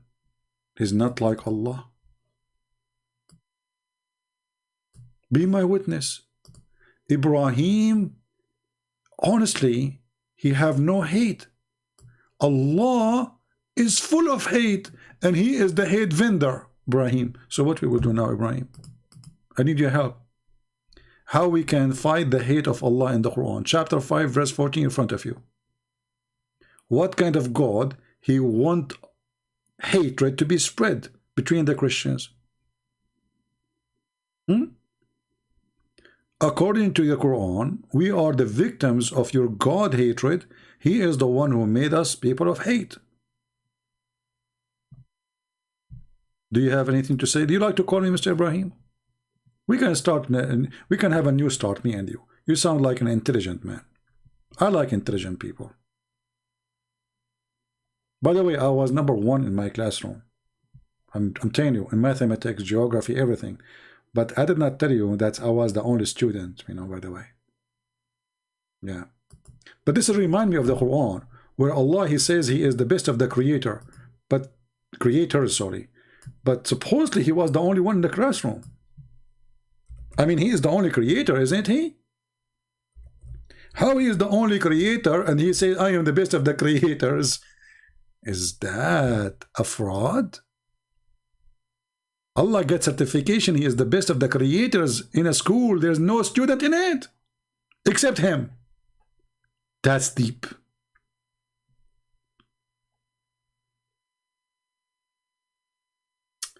Christmas is announced by the father of the church, not in the Bible. That's not true. Isn't it the Bible says that stars fell from heaven? Kings came to Jesus. So Christmas celebrated in that day, my friend. Don't make things up. It's in the Bible. Sky celebrated Jesus' birth. So who in the world want to say that Christmas is not in the Bible? Watch your mouth before you say things, my friend. Many Christians, they say things they don't know what they are saying. They don't think.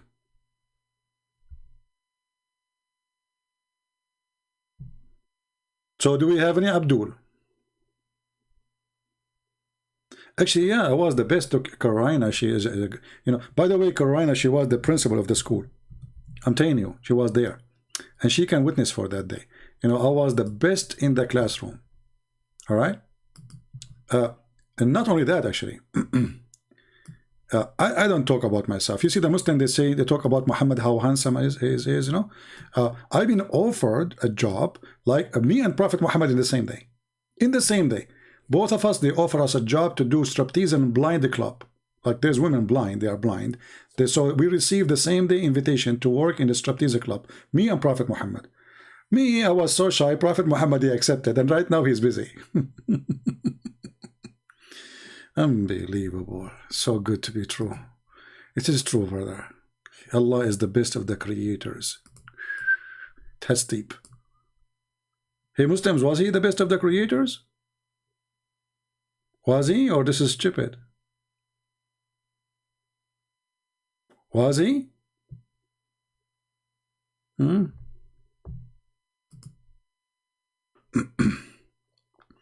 Mauzi, the birth of the day of the birth of the Christmas is not in the Bible. We don't care really for the day of the birth, because let me tell you something. Even the day you know of your birth is not going to be celebrated again. Just to give you an example, brother. Just example. If you are born, let us say, July 15. July 15, last year maybe it was Tuesday, maybe. This year will be maybe Monday. Is it the same day? No. Because simply there's no perfect calendar. So you are silly. Secondly, as long you are a person who cares very much for the date, how in the world you Muslims celebrate the birthday of Muhammad sometime in August, sometime in July, sometime in December, sometime in March, sometime in May, sometime in... I mean, Muslims, they care very much for the date, brother. Oh, brother. When the birthday of Muhammad, brother? Let us open Prophet Google and search for the calendar. Prophet Muhammad. They care for the day, my friend. They care very much.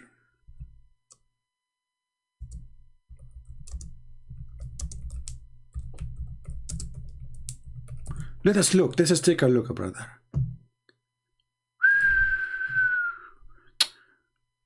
How come it's not the day, brother? The day is not mentioned, brother. Okay. Let us see the Muslim calendar. Hold on.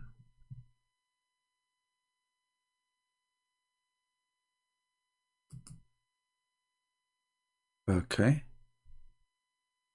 Okay, this website here shows us only few years. Guys, the birthday of Muhammad, according to the Muslim website, is the following. In this year, it was in October 19. The year after 22 is going to be October 8. The year after is going to be September 27. The year after is going to be Monday, September 16. The year after will be September 5. The year after will be August 26. And it keep going. August, July, June, you name it. And the Muslims, they say this is not true. This is not the true birth of Jesus.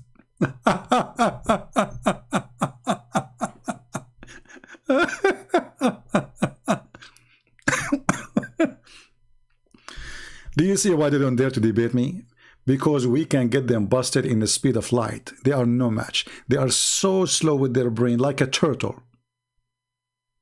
And they are in front of a Christian prince. So you can imagine how they can survive it. Christmas Day is not the exact Christmas of Jesus. Like supposedly you are celebrating the birthday of your prophet once in July, once in December, once in January, once in February. Brother, when the birthday of prophet, like 10 years from now?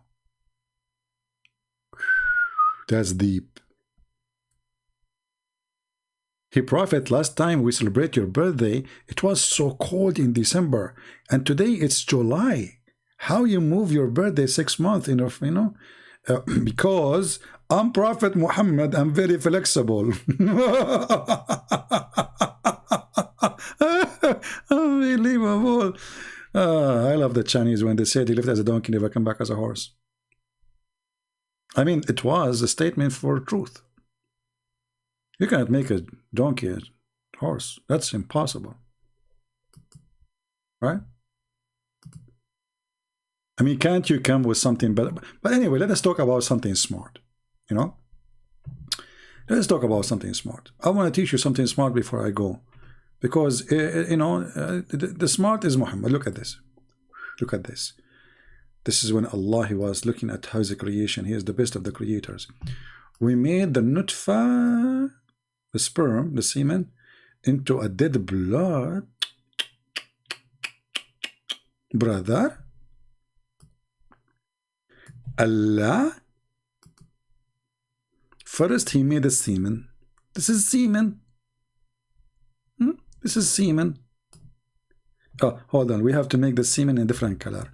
It doesn't work this way, CT. Okay. So this is, brother, we can't make it white because the background is white. I mean, so this is semen, a drop of semen, a drop of semen, and then Allah will make the drop of semen to a drop of a blood, and it's dead blood. That's deep. That's deep, brother. Look at this genius. God's how, man. That's, I never saw such a thing. Man, this is so good. This is so good. I wanna, you know what? I'm going to change my career. I wanted to work as an engineer because I'm very good in engineering. The reason I say I'm very good in engineering, I am the one who did engine a year ago, So I was good in engineering. So, I decided to do now study engineering of biology. Let us do biology together. So according to the biology of a Prophet Muhammad, God, the sperm became a dead blood. That's deep. Look, hold on. This is not dead blood. This is red. Dead blood should be a little bit brown. Okay, now we will make it dead blood. Hold on. We will fix it. What the heck is that? Hold on. Dead blood, dead blood. Yeah. Okay, now dead blood. Yeah. So Allah, he will make the semen into dead blood. You know what? I know it. All of us, we used to be dead blood one day. Just face it. I mean, this one doesn't look like a dead blood, look like a poop. But anyway, just you get the point, right? I mean, sometimes my skills is not with me. Excuse me. Do we have any Muslim can tell us how in the world the biology of your God work? This is God talking, and then, brother, the dead blood become a clot. That's deep. Look at the transformation. This is God book. This is God book, brother. This is knowledge, brother. It's like light. It's like light. Who can deny this knowledge?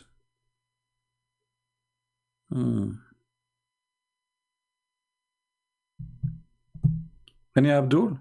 And then he is the best of the creators. Look how he proved it too, by signature. Allah said, and I am the best of the creator. That's it. If Allah said so, who cares? I mean, that's it. Hey, Allah, did you have a degree? Yes, I am the best of the creators. Where you get this degree? I am the one who signed it. Oh boy. Do we have any brave Muslim would like to call us? Muslim will say out of context. Everything is out of context. Even when your wife, she say, I love you, my friend. Most likely she love your credit card. Out of context. I like this one out of out of context. I love it. Okay. Even this one is out of context. I mean, this one is out of context for what? He made the sperm into dead blood. Even this one is out of context? Like, what the heck? Oh boy. Amen. Christmas is coming, and now your wives will love you very much for your credit card. So take my advice. Hide it. Okay? Hide it. Just kill it, you know? Let me tell you an advice. For me, I always forget my credit card wherever I go. I just forget, you know, I forgot my credit card. I learned from Prophet Muhammad how to play those games. Do we have any Muslim?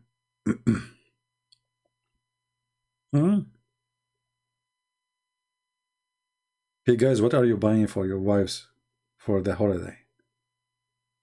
I will tell you, something will make your wife never ask you for a gift again in the Christmas.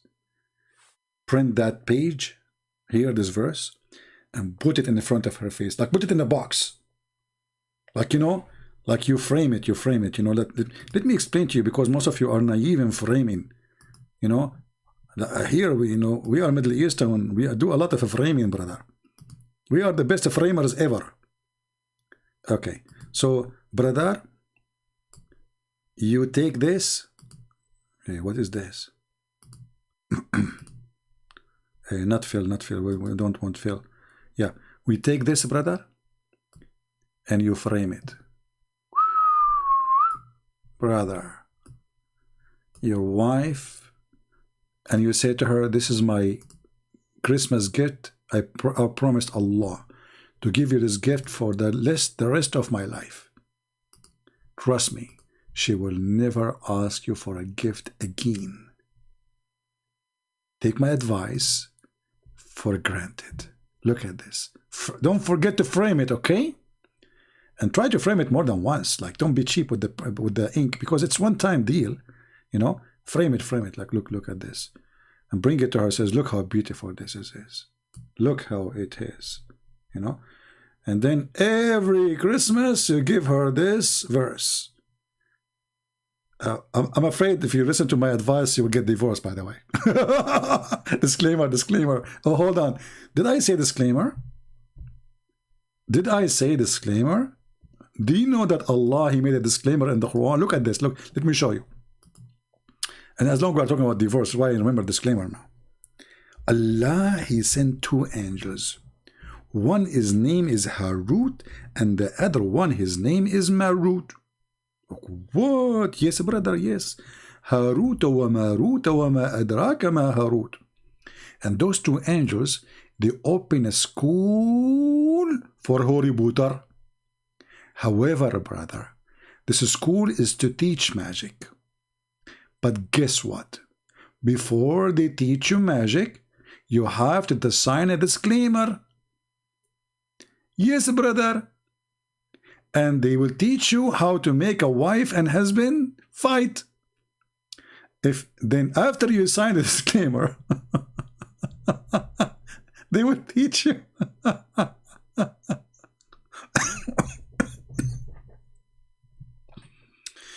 I want to know, who is the genius who come behind those verses, Abdul?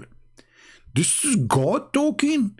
He opened a Harry Potter school and he make you sign a disclaimer before he teach you Harry Potter. Look at this. I'm getting dizzy here.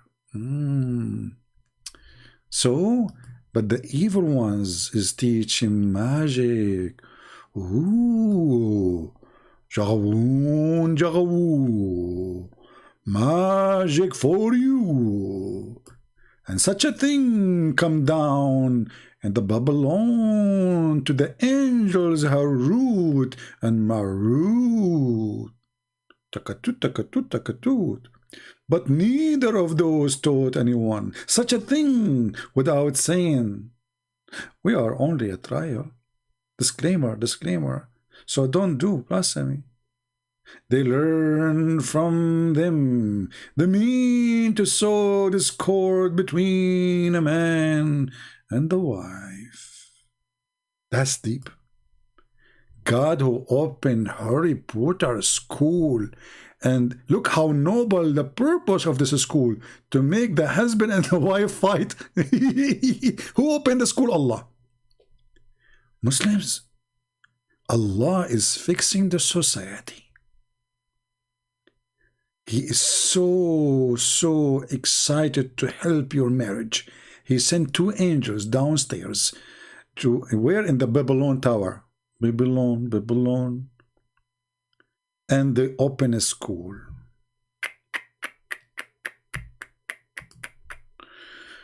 Can you show us, please, the verse where it says a man are able to be pregnant?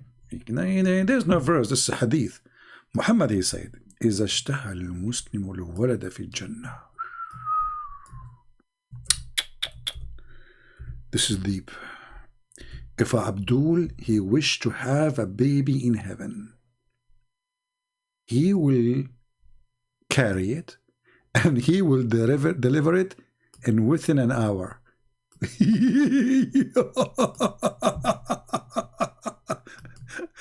I would love to see Mimi Ijab have a baby in his belly in within an hour. By the way, you have to take picture fast, you know, because after 1 hour he will deliver it. The question is driving me crazy about this. The Muslim will deliver the baby from where exactly? Muslims? Where? I mean, the baby will come from where? Like, what the heck? I hope it's not from your anus. That will hurt. Yeah, this is the microwave story. Yeah, what happened, you know, one day, a Muslim, I was saying, give me 3 words, I will give you something about your prophet. You know, because this is why the Muslim was scared to talk to me, because anything they say, I will get them busted. So the guy, he come with something impossible. He said microwave. Okay, give me something about microwave. And he thought, if I say microwave, I mean, how in the world I can find such a thing for microwave? There's no way. There's no microwave in time of Muhammad. So I get him this one.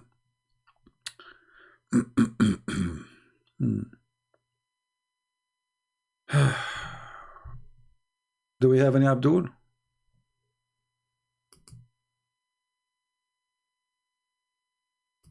Do we have any Muslim who would like to call us? You are welcome. You call me names, it's okay. You know, I forgive you. Honestly, I have no hate for Muslims.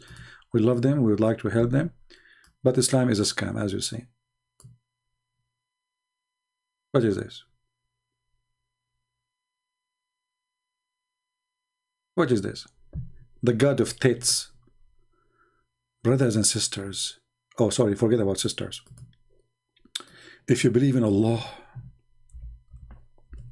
Allah will give you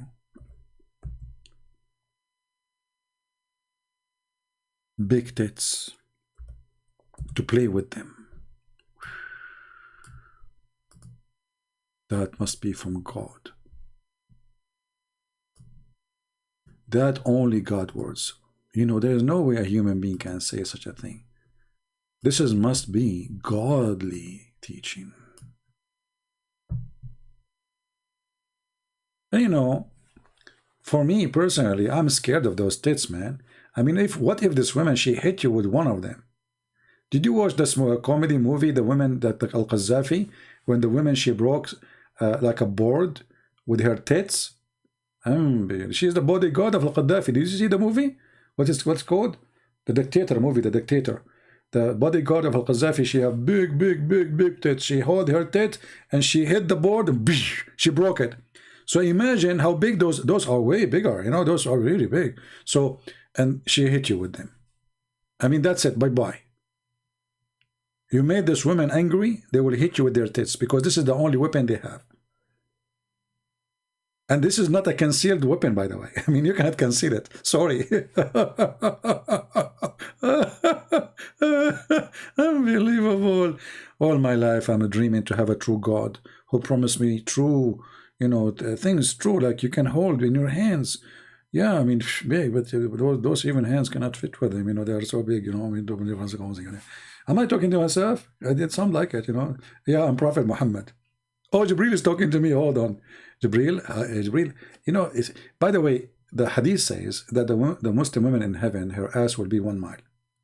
And that will bring the question, how big her tits will be. And the Muslim, they will say, what kind of language you are talking about? Just your prophet said, here we go. This is my language, this is your prophet language. What kind of God he promised me boobs? What kind of a prophet he says your wife in heaven will be 1 mile, her ass? And by the way, why 1 mile? Why? What about 1.5 miles? Or 1 mile and something, you know? I mean, all of them, they have exactly the same size.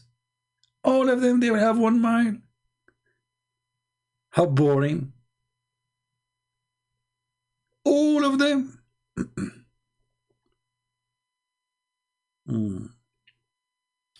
God will fill the heart of all those who follow Jesus with compassion. That's deep. My friend, hold on, Muslim. Why you don't call me and I will let you read for me chapter 57? Is that fair, guys? I challenge you to call us and tell us about chapter 57. You see, this is your choice. What say you? I want you to read for me chapter 57. I want to see how proud you are about 57. Are you proud? That is deep. Let us see chapter 57. Horrible, horrible, horrible, stupid chapter. Allah is the one created the heaven and the earth in 6 days. And look at the translation, it says moreover. It doesn't say moreover. It says, and then he went up to heaven. Hey, Mr. 57, how Allah he went to heaven up? He was on earth? You see, this is the beginning of the chapter. This is the one of the most comedy, stupid chapters in the Quran. But, you know, you have a point only. You want us to read only verse number 27. Let us go to 27 so we can laugh. Are you sure you wanted 27? You will not. You will regret it. Let us read. Brother, let us read verse 26. Indeed, we send Noah and Abraham and place in their offspring the prophethood. Okay. Okay. And then after them, we send our messengers and we send Isa. Hey, Abdul, who is Isa? You said in your chat, Jesus. There's nowhere in the Quran the word Jesus is mentioned. Not the Hebrew name, not the Arabic name. We do not know who is Isa. Who is Isa? I challenge any Muslim to tell me where this name is coming from. I don't know. Secondly, the son of Maryam, and we gave him the Injil. Hoka Abdul. Allah, he gave Isa the Injil, but Injil is a Greek word. Was Isa sent to the Greek people?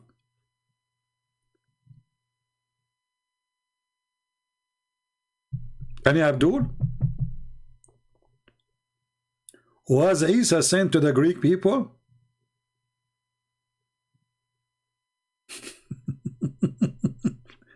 Isn't it the Quran says we send to every nation, from the nation, in the tongue of the nation, a book? So if Jesus was sent with a book, it's called Injil, that means Jesus was born between the Greek people. He was born maybe in Thessaloniki. Jesus in the Quran, he was a Greek person.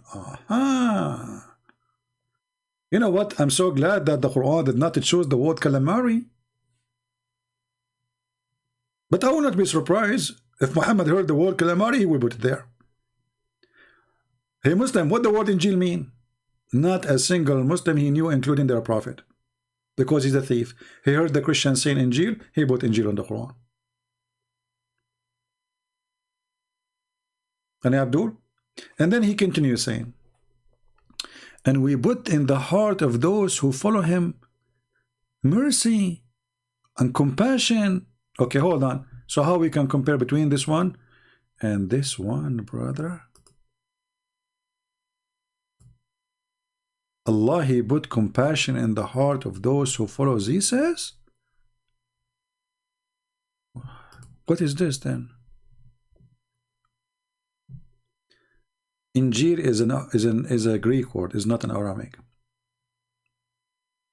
Yes, is a Greek. It take you 2 seconds, search it in Google, you will find the answer. Injil is a Greek? Really? Like he's surprised, like what?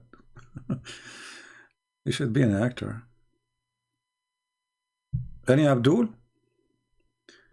My friend, the one who put mercy in our heart is Jesus, is not your filthy God. Because if your God have a mercy, he put it in the Christian, he should put it in the Muslims. Not killing, chopping heads, chopping hands, riding your neighbors, suicide bombing. So if Allah is the one who put mercy in our heart, then how come he did not put mercy in your heart?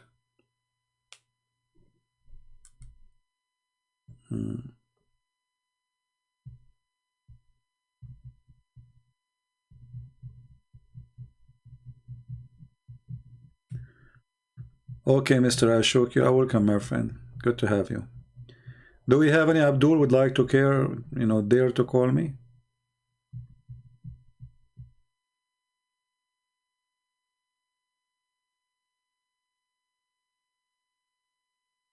But it doesn't say who follow Jesus. Yeah, but this is true. The Quran is describing those who follow Jesus' heart. It's not Allah who put it in our heart.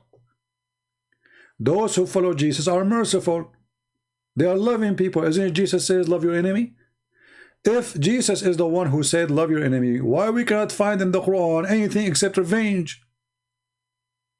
In the Quran, you cannot even love your own parents if they are not Muslims.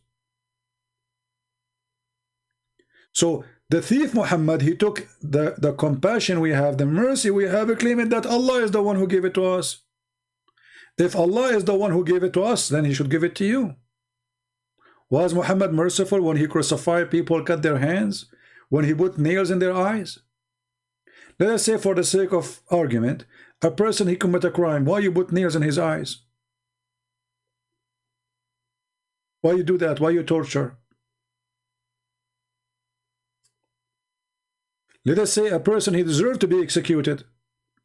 Why you torture? Where is the mercy? And this is in your stupid Quran.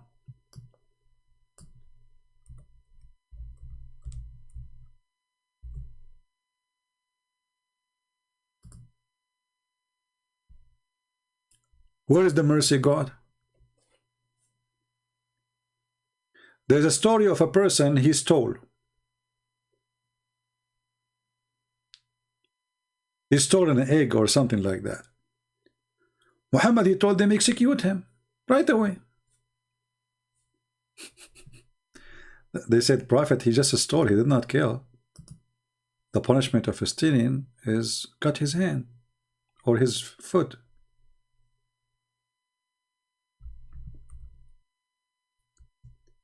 He said, okay, cut his hand. So they cut his right hand.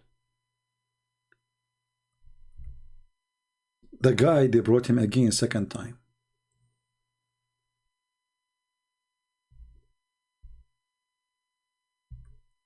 They said, Prophet, he stole again.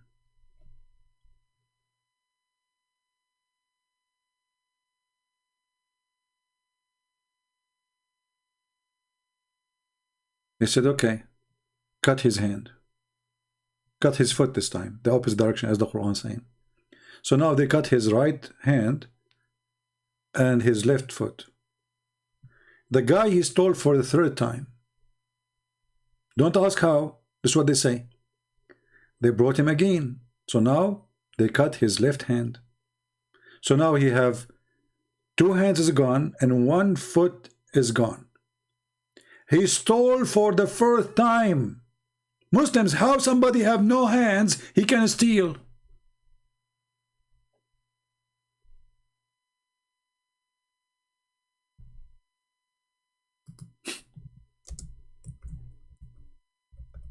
You see the merciful prophet? He keep cutting hands of the person until he have no hands and no feet.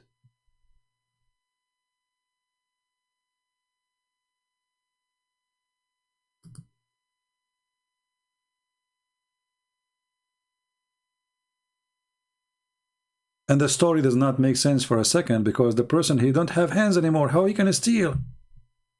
How he even can walk?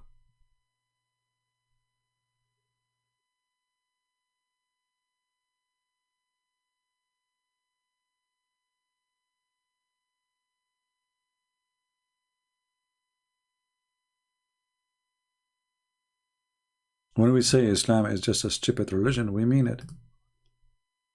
And you know, if a person, he's a thief, and you cut his hand, and then you cut the other hand, just for stealing an egg, by the way, egg and more. How come you did not cut the tongue of Muhammad, the penis of Muhammad? Because every part of his body was a thief body part. He kidnapped women from their husband. He took their animals. He took their land. He took their jewelry. He took their money. And you go after a person, he stole an egg?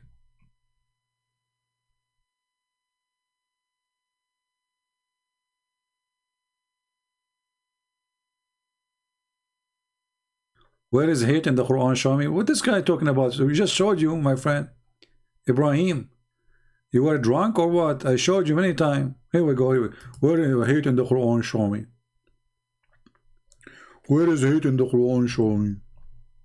Show me. This guy here for the last hour, and until now I did not show him. Show me, show me. Can you show me? Where the hate in the Quran? Show me.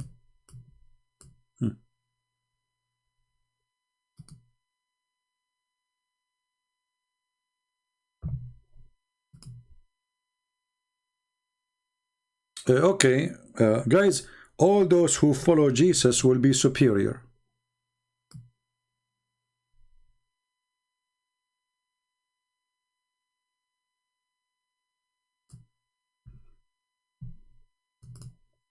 Did you see a Muslim what your friend he said?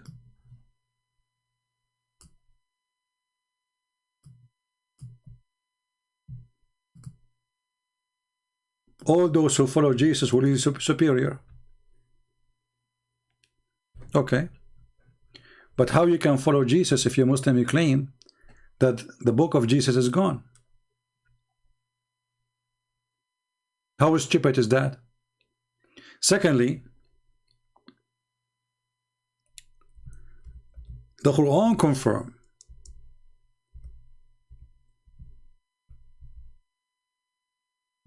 that those who follow Jesus, they will be victorious until the day of judgment. That means Islam does not exist. Because according to you, there's not a single Christian right now. He's following Jesus. Because the Bible is corrupted according to those YouTubers. But look what the Quran says. Christianity is preserved until the day of judgment. From the time of Jesus until the coming back of Jesus, Christianity never changed. You see how your stupid Quran refute you? And not to forget to mention, verse number 54 before this verse, it says, وَمَكَرُوا وَمَكَرَ اللَّهُ وَاللَّهُ خَيْرُ الْمَاكِرِينَ. They deceived, and Allah deceived, but Allah is the best of the deceivers. Change the translator, you will find totally different translation. Because this is the book of falafel. They lie in translation.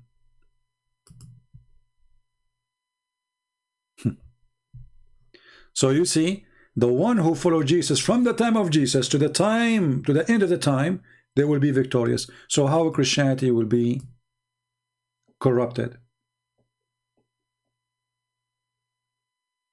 Do you guys what this verse is saying? You see?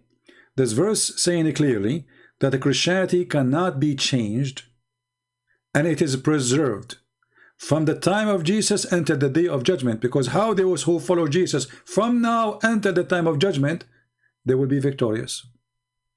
That means those Christians, there's a Christians in every time who follow only Jesus, not Muhammad.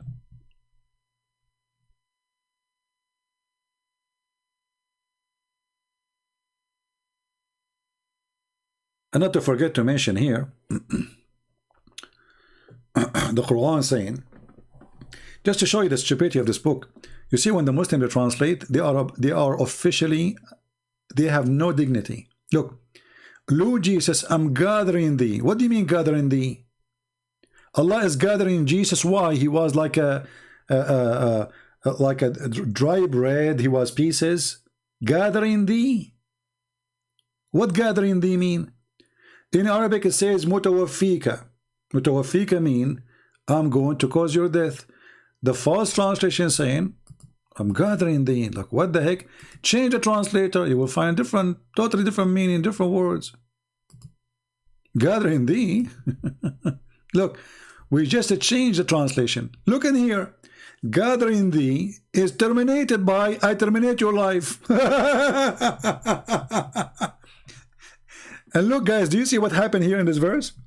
This verse destroys Islam again, because Jesus should die before he will be taken up to heaven, not after.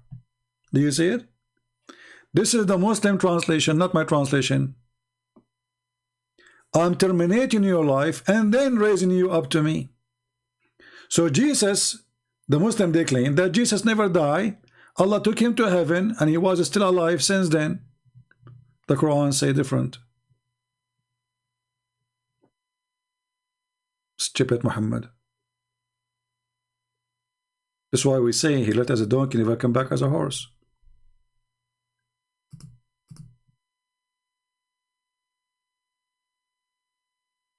Any Abdul?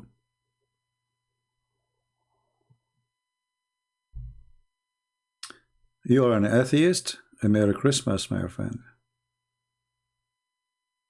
I'm always very friendly to atheists. By the way, once I debated an atheist, I lost a debate. I don't know if I told you that. You know, he tricked me actually. He said to me, Christian Prince, we're debating about that the origin of a human being is a monkey, you know. And by the way, you know, Middle East, we're very hairy, you know. I mean, they got a point there. Like once they kicked me out from the swimming pool because they thought I'm wearing a coat or something. They don't know that this is our hair. Hello. Anyway, so the atheist, he tricked me. And he said to me, Christian Prince, he want to prove to me that we are monkeys. So he said, Christian Prince, do you like banana? You know, I was not thinking about it. You know, I said, yeah. I said, see, I get you busted. Now we prove that the origin of a human being is a monkey. So I like atheists, to be honest with you. Welcome, my atheist friend. Merry Christmas. But don't ask me the same question about banana, please. It brings a bad memory about this atheist who won the debate by asking me, do you like banana? I will never say again live on air, I like banana. Yeah, the USA passed Islamic blasphemy law bill, not blasphemy bill, it's Islamophobia bill. Islamophobia, but international. I don't know what does that mean. Stupid Democrat. This is why, if you are a Christian, you should not ever vote for Democrat. This is a party from hell. Literally. No matter what they do, whatever they touch, they turn into dust. Any of you doing shopping for food these days? Look what Joe Biden, he did to us. So nice. Amazing president. Not like Trump. The price of gas is twice more. the price of food is 6 times more. You know, the inflation is 21%. Imagine if you have $100,000 in the bank, you lost $21,000.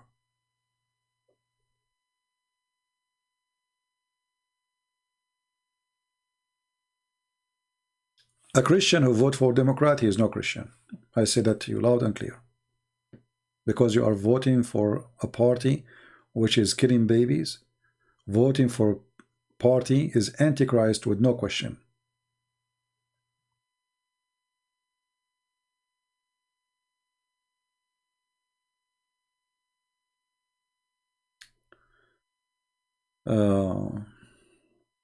Anyway, not our topic.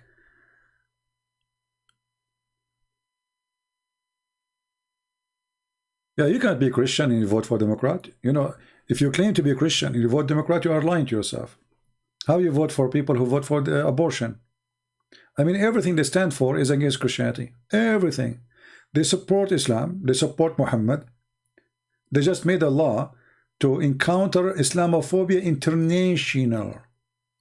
They want to protect Islam. This is the Democrat. International. What does that mean?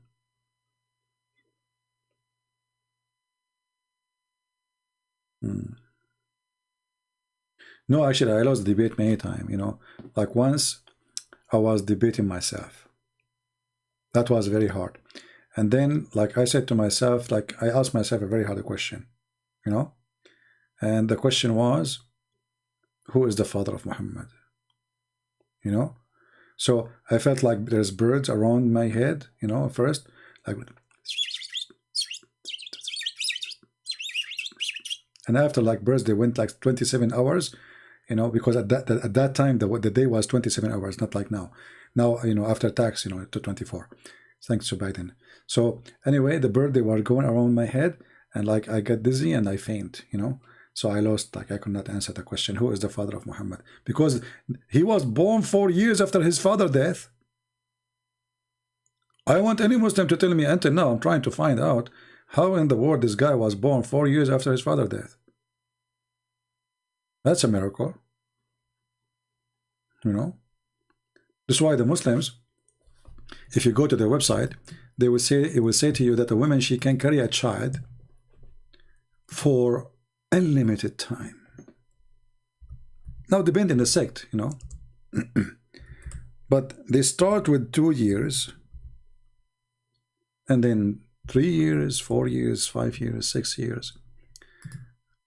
Look at this. You know, you don't speak Arabic, so I'm going to use Google Translation. This is an official Islamic website. This is not, you know, this is not a joke. This is official.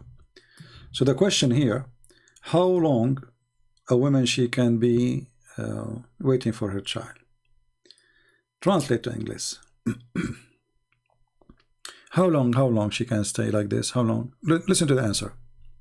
Assalamu alaikum, alhamdulillah, bismillah, alhamdulillah. Okay, now it says here, the maximum period of pregnancy was 1 year, which is a view of Muhammad ibn Hakam, but this one is no one. 2 years in the Hanafi, those are the sect, Islamic sect. 2 years for the Hanafi. 3 years of Abu Layth ibn Sa'd, but this one is no one, no problem. We focus on the sect. Hanafi is a big sect. The Muslim sect is 4. This is one of them.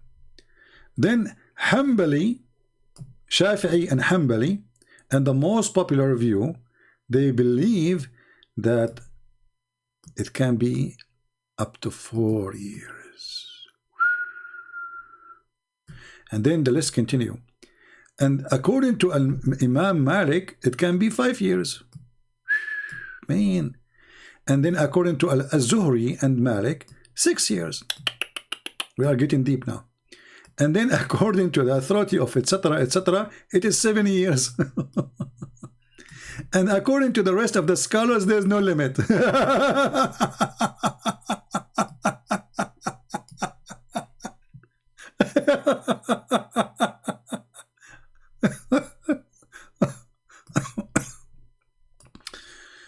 Oh boy, that's deep. Did you see one Muslim making a video about this page saying you're a liar? It doesn't say that, CP. They don't. This is their religion. And here we go. This is the link. I don't know if it go through. Does it go through? Was I able to post the link?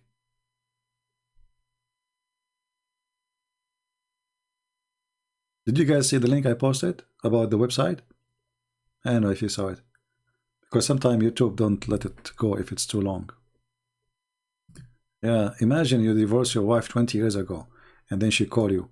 She say, honey, come to the hospital and pay for the bill. I just gave birth to you and a child for you. Said, like, what?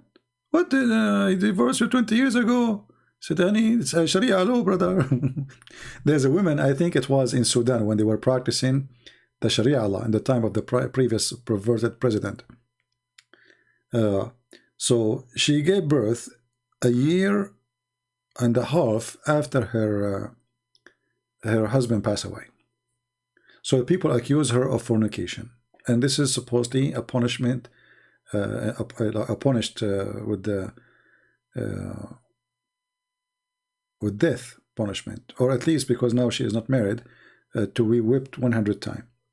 The lawyer, he told the court, but don't you know that a woman, she can have a child even a few years after her husband passed away? So the court have to let her go.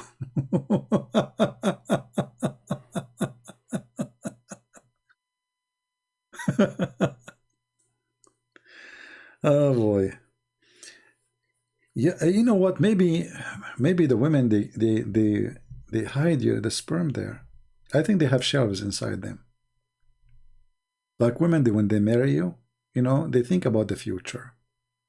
Okay, now sooner or later he will divorce me, especially when his credit card is empty. I will divorce him, you know. So what I will do now? So what she would do when you sleep with the wife, she hide your sperm inside her. They have like little holes there and there, you know, shelves, you know, like secret place, dark places. She put it there in a cold place. It's cold, it's dark inside, you know, cold, very cold. So she put it there and she put ice. This is why you see women, they keep asking, I want to eat ice cream. I want to eat ice cream. For you, you think they are eating ice cream because they like it? No, it's not the reason. They want ice cream to ice the sperm from you, so they can save it for 20 years after. And yeah, but this is a true story. So, so you know, they sleep with your wife, then she asks you to buy ice cream. She ate ice cream, and then she ice it. You know, like it's encased, you know, like inside the ice cream. And the sperm will stay healthy because it's ice cream specific. There's chocolate to that, you know. You know, I have my friend, like, you know, like I have two cousins actually. One of them was like his skin is darker, and the other one he is white. I said, why? He said, because my mother, she was eating chocolate after, you know, intercourse with my father, and she was eating just ice cream without chocolate. So, you know, this is the scientific explanation for color too, you know. So, and by the way, the prophet, he explained color. Do you know what? Islam is amazing, my friend. That's amazing. Explain color, explain why, everything, everything. Oh boy. This is why if your wife, she asks you for ice cream, never I buy ice cream. Especially after sexual intercourse. It's fishy, I'm telling you. Yeah, they eat ice cream to preserve the sperm so they can ice it and, you know, for later.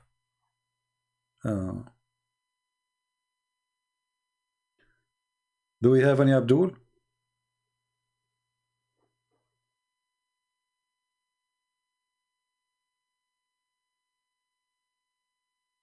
I'm not giving them the idea. They have it already. Don't you see their website says there is no limit? What idea? You know? What idea? Actually, if you read their books, you will die laughing at the stupidity. As an example, some of the interpretation of the Quran, they say the reason that Mary, how Mary she gave birth to Jesus, how Mary she gave birth to Jesus, they say that Allah, he put inside her when he created her, when the angel he was there, he put semen. So when Allah, he breathed into her, he activated the semen.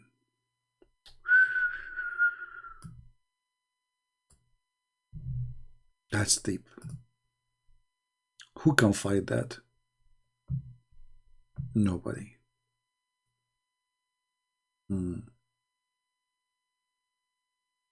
Do we have any Muslim would like to call me?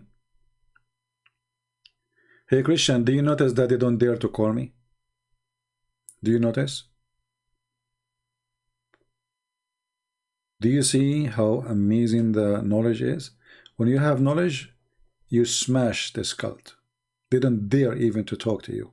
And the one who dare, he will leave Islam. Like what happened with Muhammad. It took him how long? He called me last time, November 24th, as it shows in Skype. And then today he called me to tell me that he left Islam. Isn't it this is beautiful?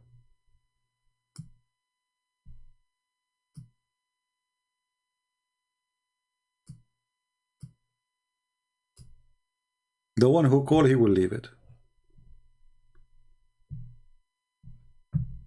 And those who claim they can refute me, lie number 1, lie number 2, lie number 7, lie number 1200, yet they don't dare to call me once to tell me one lie. Just one.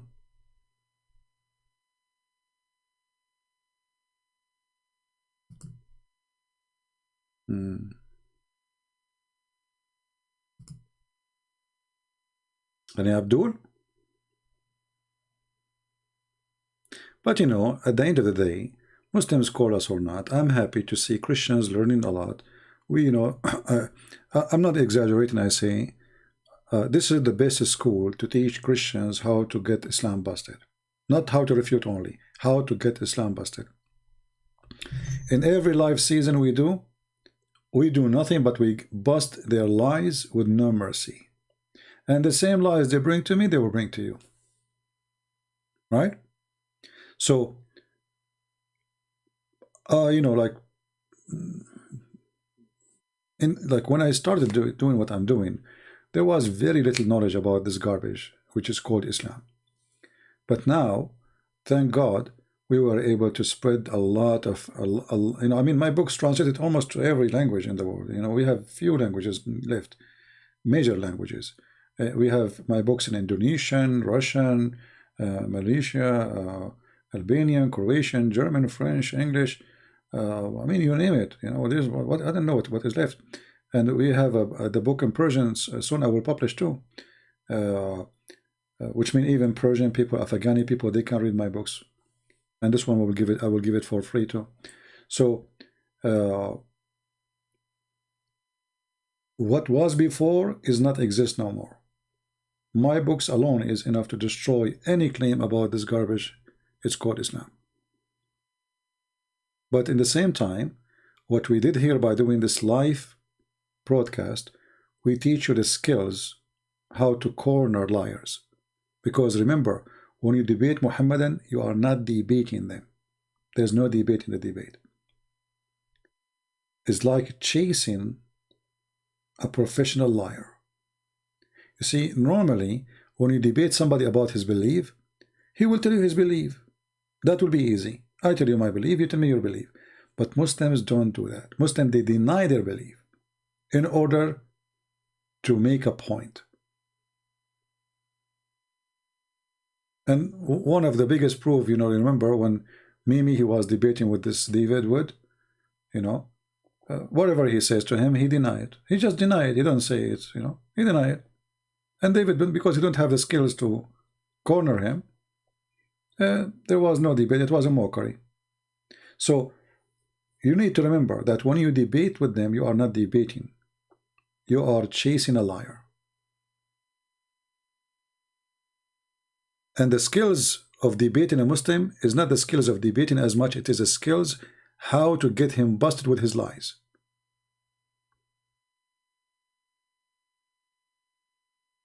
There's no debate. Debate can happen only between two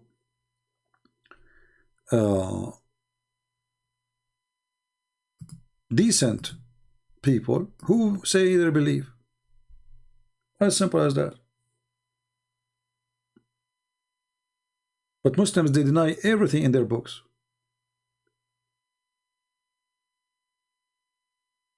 When the Quran says the sun set in murky water, the Muslim says, no, It doesn't say that. This is how he saw it, but the Quran never say that.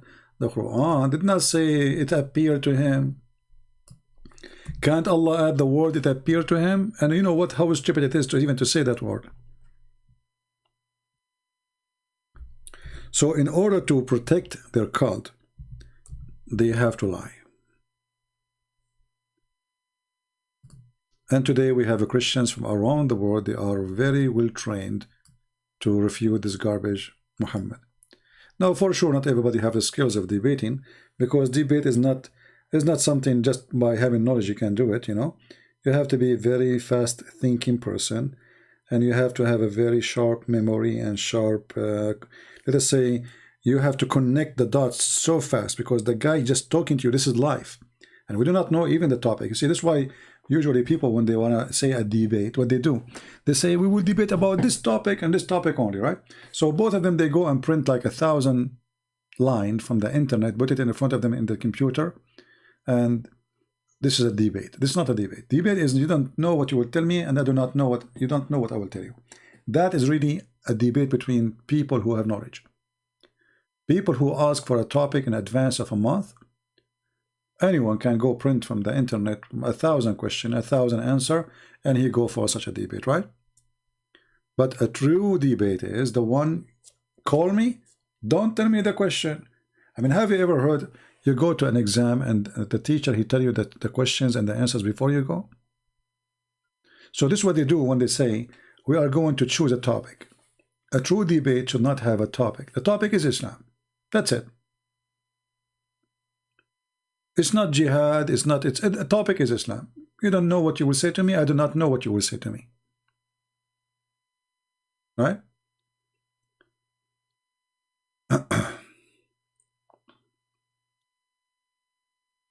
Do we have any Abdul? And never accept to have moderator between you and the Muslim. Because why you need a moderator? Moderator is just a joke. Moderator, his job is not needed. Why? Because if a Muslim, he cannot debate me without moderator, it means he needs protection. From what? Talk, I talk. You know? Scream, shout, no problem. Prove me wrong. What moderator? So this 5 times for you, 5 minutes for you, 5 minutes is useless too, because nobody like corner the other person with something he said. You sure 20 minutes for this guy, and this guy now he read 20 minutes of printed papers he saved for us from the internet. Now the other guy, he's not even listening to him. He was ready to read the paper he printed the same as the other guy, regardless if he's a Christian or a Muslim. Who is a Muslim he dare to call me right now? Mayday, mayday. Who is a Muslim who dare to call me? Bring it on. I don't know what you will say to me. Anyone?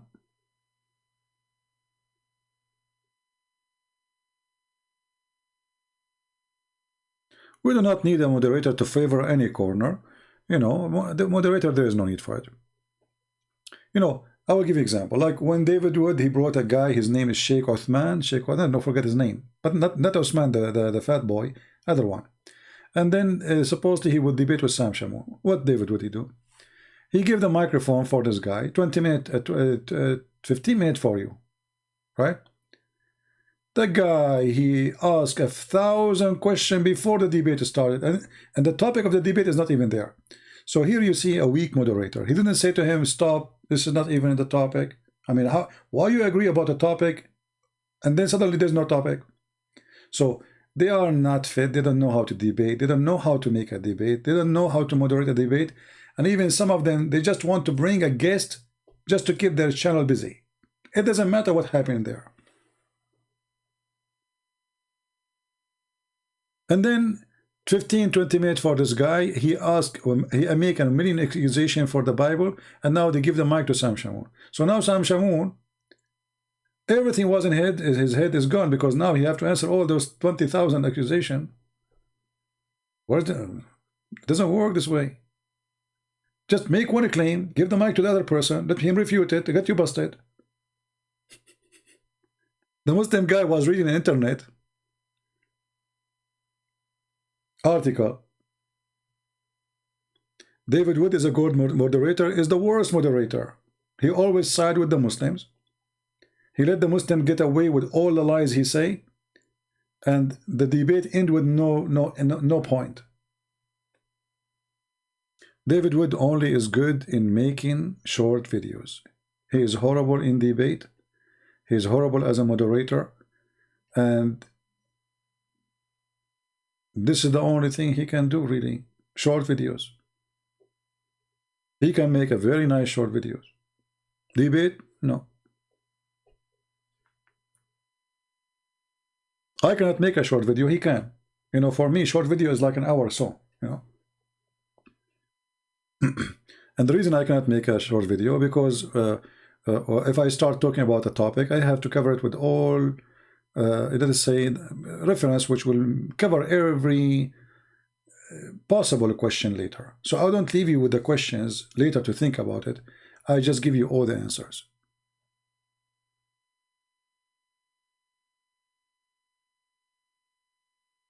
This is why you see them lining up to debate David Wood, but nobody lining up here. Where are they? Where are they, those who want to debate David Wood? How come? When Mimi Hijab, he told them he wanted. They said, "Who you want me to debate from those?" And he put my name there. They said, "A Christian Prince. He make a lot of Muslims leave Islam." The coward, what he did? He played short video. He hung up on me. He will never dare to debate me. They are so much intimidated, and they knew if a debate, real debate, happen, is going to be really bad. If it was David Wood, they will give him 5 minutes for you, 5 minutes for me, you know, the normal thing.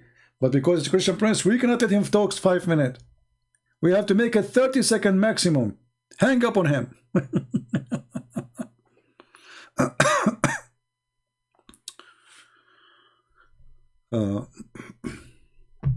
Yeah, there's nothing. It's called halal food.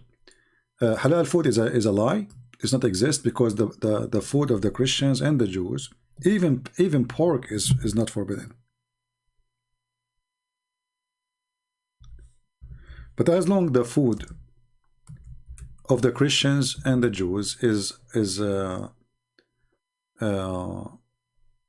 lawful for Muslims, then the halal food is a lie. You see, even the Quran says, if you are hungry, you can eat even pork.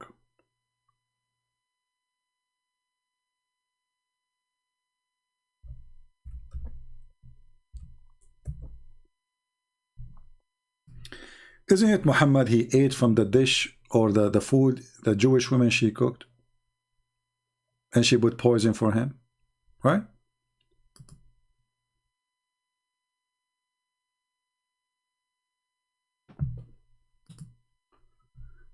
Do we have any Muhammadan? It's not about debate correctly.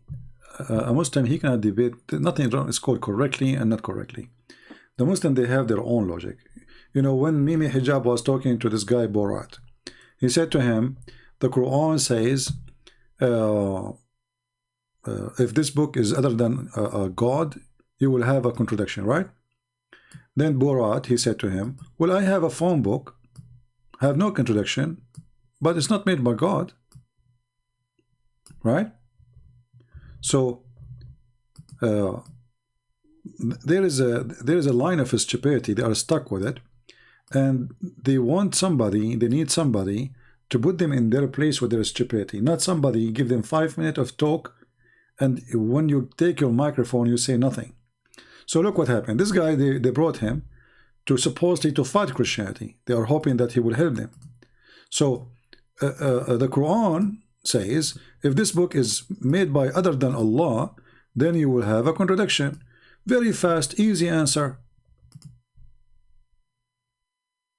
Found in it many contradictions. If a book in it many contradictions. This book was from other than God, they would have found in it many contradictions. If a book is without contradictions, that has no bearing on whether it comes from God or not. I've had phone books that are inerrant, but I certainly don't think God gave them. See? Very easy. The problem is that many of those who they are Christian, they are not qualified to debate. Debate is not just a person who learns some stuff and he want to talk about it. You have to be a fast thinker. This guy who looked like an idiot, you know, Borat, he got him busted in a second. Did not take him to, not even him, you know, and very convincing. If a book have a contradiction or not, doesn't make it from God. I can write a book, I have no contradiction. Does that mean I'm God? That's very silly, right? So here you will see this atheist, he put this coward in his place in a very short sentence. Right? The problem with the Christians, they don't know how to answer the Muslim from what he just said. You know what I mean? What Christians they do, they don't listen to the Muslim what he is saying. So they start thinking about answering the question without using what he just said. You need to use what he just said. And this is what this guy he just did. He used what he said. If a book have no contradiction, it's from God. He said to him, I have a phone book. Is it from God? Have no contradiction. So you need to learn always that when you are debating, listen carefully what the Abdul is saying. Just listen. Use their logic against them. Do you see in the movie like when those people they don't have more arrows, so they put shelters, etc. So the enemy start throwing arrows like crazy, and then when they stop, they collect the arrows and they use them to fight back.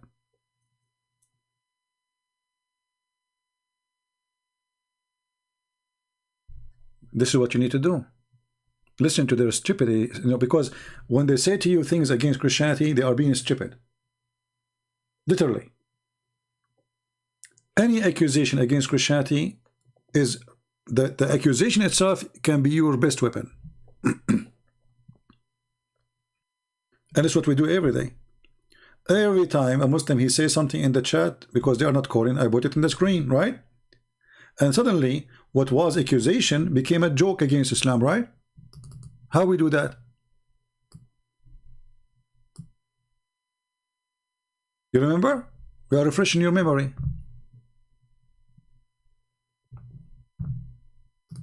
It is their accusation what help us to make Muslims leave Islam. What the Christians they do, they don't listen to the Muslim accusation.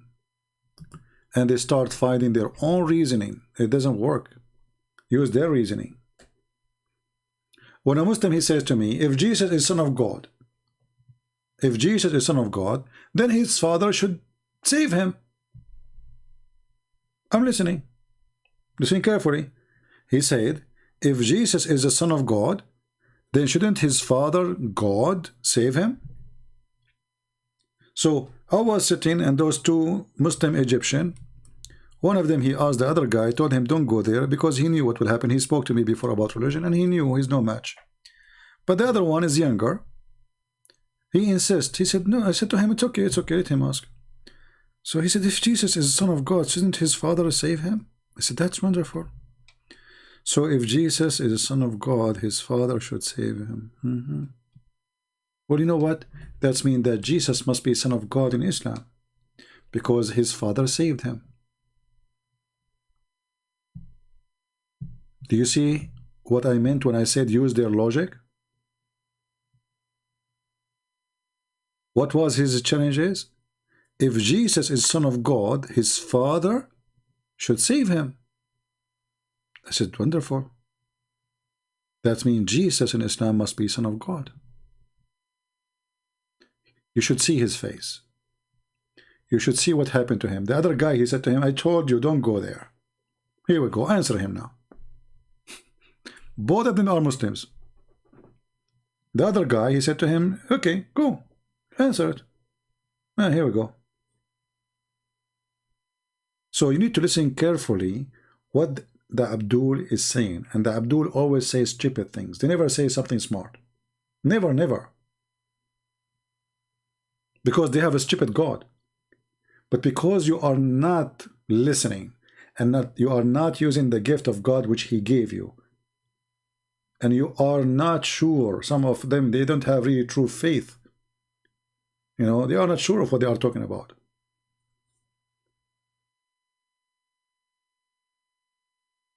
So use their logic. Who is a Muslim? He wanna call me? Let us give it a try. Who wanna try? This is why we have a dry weather here. You know, no Muslim is calling.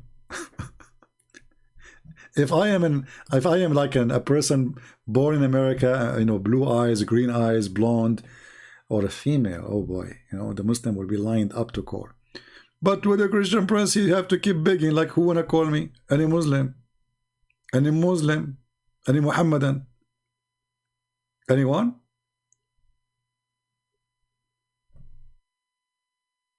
If David would open his Skype, says, who wanna call me? Tens of thousands of Muslims will call him. I assure you.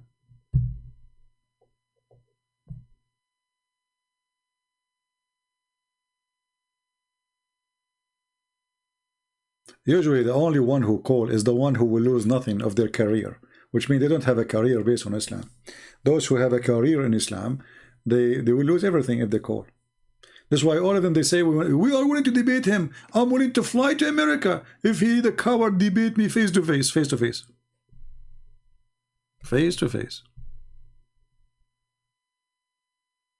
You know, this guy, Ultimate Fort, he is just a, you know, you see, when you are nobody, you can say whatever you want, right? That's why they call those people. But a person who is, he have a career, he will never dare to do so, because he will lose it.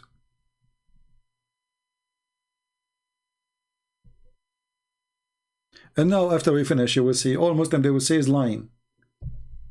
And they will pause for you link saying, this guy, he refuted him. Listen to this guy. Who is going to listen to this guy? But we stay here. Those who will refute me, they don't dare to call. And I will call them in their life. Anyone?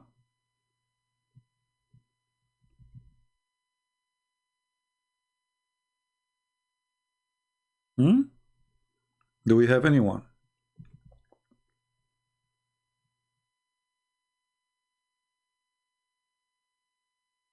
Anyone? Any two? Any half? No, you know, because they knew that's I am not a person who go. I am, you know, I'm not seeking my own fame. Some people, they like to be famous and to be known wherever they go. And, you know, for me, I don't care. This is the last thing I'm worried about.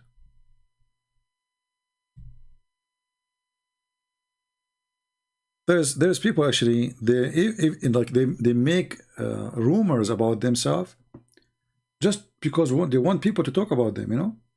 Talking about them even make them money. There's a woman, she used to be an actor, and she is now 70 something. So what she did, she posted her pictures in the bathroom naked. Why she did that? Because nobody's talking about her no more. But now she became a joke of everybody. You know, is what you want? Yes, it's okay. She want to be a star again. So some people, they are obsessed with seeking attention, have light on them. For me, I don't really care for those things. I'm here to serve my Lord, not to serve myself. And you know, like if we talk about a donation, I received in the last 48 hours. There's one new person, he donated $5, which is strange. I mean, how in the world this happened? No, actually, hold on. There's not only one. There's other one. I just remember. There's another one. But sometimes you look at the how people, they support you too. You will notice that really people, only what they care is just to come here, laugh at Muhammad and his God and etc. And after that, there's nobody care. There's only few. There's a person actually. He sent a donation. He said he sent me an email. He said, I understand if you don't answer me due to my little number. So I said to him, who told you that I answer only those who donate little big number? Doesn't matter. Actually, most of people who email me in Patreon, they have zero donation, literally zero. And we keep asking people not to email, by the way, because mostly the emails are not really important. Here we go. I stay with you for many hours. Ask me. And when you ask me in public, everybody will get the benefit of the answer. Anyway, we are, we are grateful for all those who care, but they are very few. That is reality. But there's nothing new. Even the Messiah himself, he have 12 disciples, not 1,200. Right?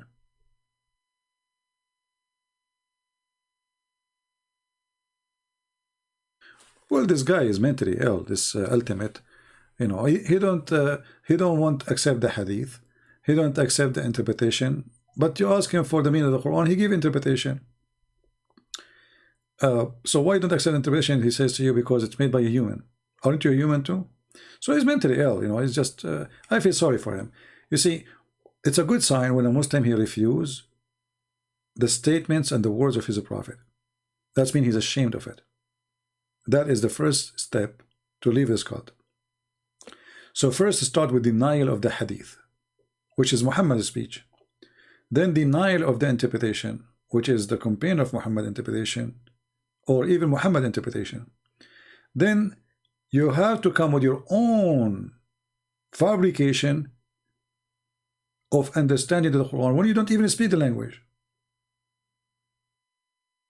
So if you go in the Quran and you see the Muslim, they say that the sun the sun did not sit in the murky water. The Quran did not say that. The Quran says it appeared to Zulqarnain. But we go and read the Quran, all translation in Arabic is in front of us. Nowhere the word it appeared to be. It says he found it. He found it. And the word found or find is about reporting facts, not about reporting something did not happen. Right? There's a huge difference between he found it and he thought. He found it. It says he found it. So what they do now, they have to add their own words to this verse to fix it.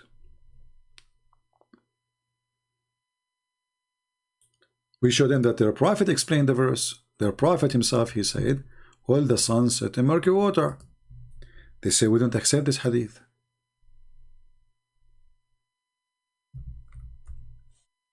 So simply, here, there's no point of debate about it, because obviously this is what their prophet said. I mean, why Muslim they want to write this in their books if it's a lie?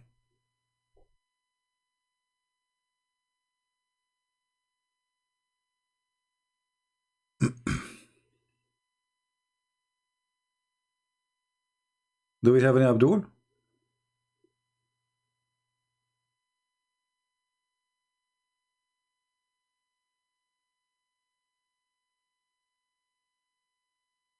Any Muslim?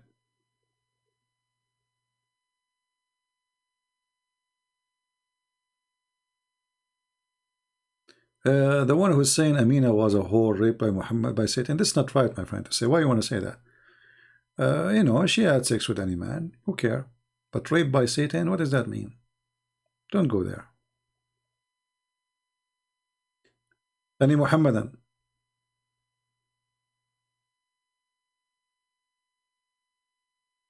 Anyone?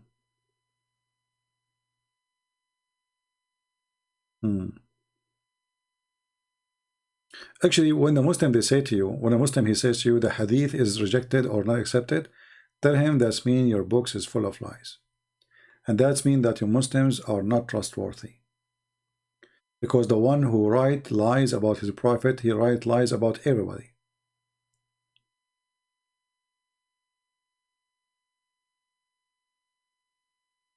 Any Muhammadan? Last call before we go. Now,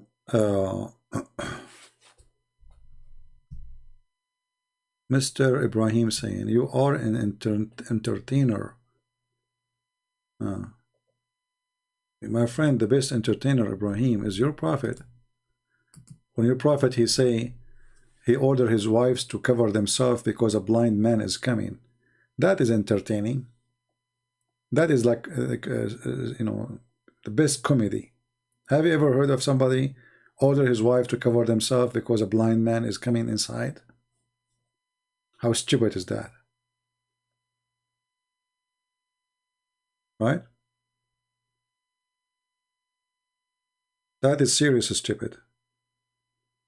Imagine I have a friend, he is a blind, and I say to my wife, cover yourself. The guy is blind. Literally blind.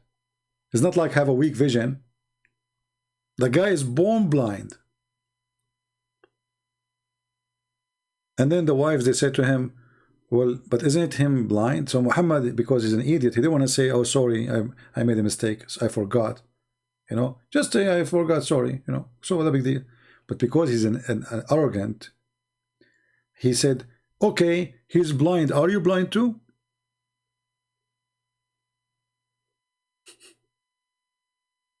Isn't it clear that Muhammad is an idiot?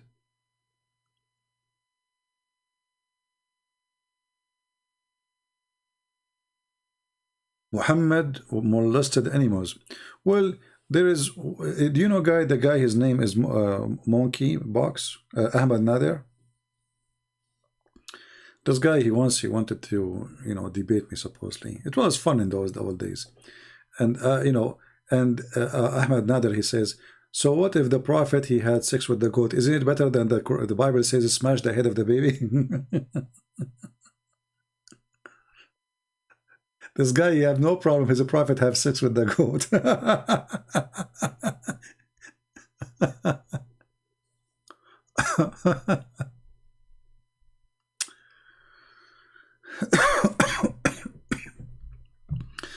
Anyway, we better go. It's already more than 3 hours. And you see, I will try to make my videos way more shorter, because I notice if I make it long or I make it short, still it is the same. And you know, I know that YouTube temper with the number, because it doesn't make sense. The same video I make will have 20,000 in my channel, and then the same video in different channel have 80,000. I mean, doesn't make sense, right? It doesn't make sense that a video I make, it make 50,000, and then the same video in different channel make 1 million view. It doesn't make sense. So obviously YouTube is playing games, dirty games with me, and that is not new. They always do, and this is why we cannot keep our videos in our channel, right? I mean, everybody have his videos. All the Muslims, they have their videos since 10 years ago. YouTube never take one video down for them.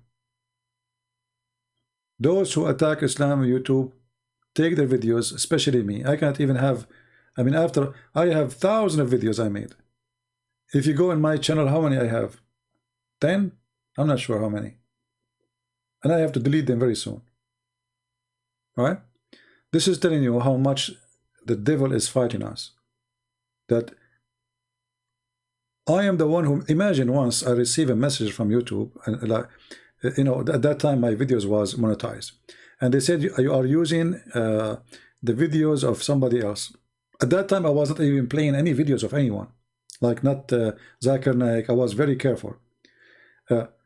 It's me, I'm a Christian prince. They are making any excuse to take away the donation. So they thought, if we take the donation away from him, he will not come online. He will stop coming. But that will not change really anything. What make me come online, when I see there's need for me to be here, I will be here. If I see, okay, we have right now actually I have tens of thousands of videos. Even if I disappear totally, you know, what I can do more. I will go and work more in my Quran translation, you know, finish it so we can have it translated to many languages too. But obviously YouTube is having a war on us, and atheists, liberals, and Muslims are in bed together. They hate Christianity. And you know, not to forget to mention that most of people who they are here, they don't really support us. You could be better job sleeping. What are you trying to pour with those false rooms? Ibrahim, you are just being stupid. Now it's time for you to go. Anyone can make what is that? And anybody can. We need interpretation now. This guy is making Quran. What is that? Look, this is Ibrahim. Ibrahim, he was thinking, and Ibrahim, he have to put his thinking in writing. And this is Ibrahim after thinking. So if this is Ibrahim after thinking, how Ibrahim was before thinking? Go, Ibrahim, go. Take a hike. Stupidity is amazing. False rooms, what does that mean, false rooms? And why you are here, Ibrahim? As long as this is a false room. Why you enter the false room, Ibrahim?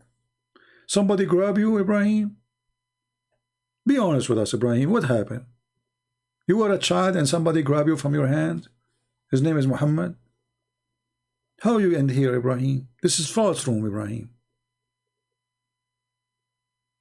And Ibrahim, you are here for the last 2 hours. Why you don't call me to show everybody how false it is? But I will tell you, Ibrahim, you are a potato. And you are a coward. You cry and you don't dare to say goodbye. Didn't you say just 15 minutes ago you are leaving? And then 15 minutes before you says you are leaving? What's happened to you? The guy, he keeps saying he's leaving. He must be an Arab. In the Middle East, you know, we visit each other for like 10 minutes, let's say, or 1 hour. And then we stand 2 hours in the door. 2 hours in the door, honestly. I'm not ask any Middle Eastern person. 2 hours inside or 1 hour visiting you. Then when they go to the door, especially Middle Eastern women, you know, I mean, they block the whole building door, and here they get excited to talk again. It's like a new visit now in the entrance of the building. This is what Ibrahim is doing. He said, I'm leaving, you know, and he is here for the last. Can you show a hadith about where Muhammad he take a shower while his daughter help him cover with curtain? Let me try to see what you are talking about, because I don't think the hadith is exactly what you are saying. Yeah, I need to remember exactly what the hadith is saying to find it. You see, because when you search for a hadith, you need to remember at least a line, the whole line as it is in Arabic, in order to get it. And I don't really remember. We did not use this for a long time. But there's the other hadith where Aisha, she was taking a shower, and there is a half curtain between her and two men. We can try to find them.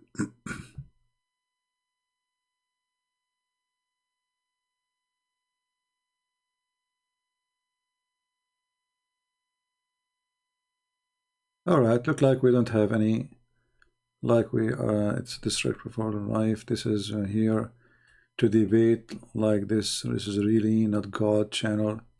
If you claim to be a God person, a Muslim talking about God channel and a God person. Okay, was your prophet a God person when he said to a man, "Go and bite the penis of your father"? Mr. Muslim, was your prophet a God man when he said, "Go and bite the penis of your father"? I'm going with you, you know, your dear logic. Do you think it was a God man talking when he said, "Go and bite the penis of your father"? Now, Mr. Muslim, he will play dead. He heard nothing, he said nothing.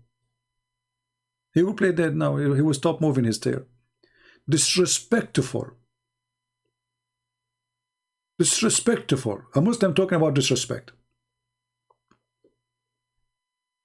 Biting the penis of your father is respect for sure. Oh, what about go and suck the clitoris of Allah? That's a good one too. Or what about calling your parents najis? Isn't it your prophet? He says, al-mushrikuna najis, those who don't believe in Allah, they are filthy, which means his parents are najis. Disrespectful. Look how big the words are. Deep.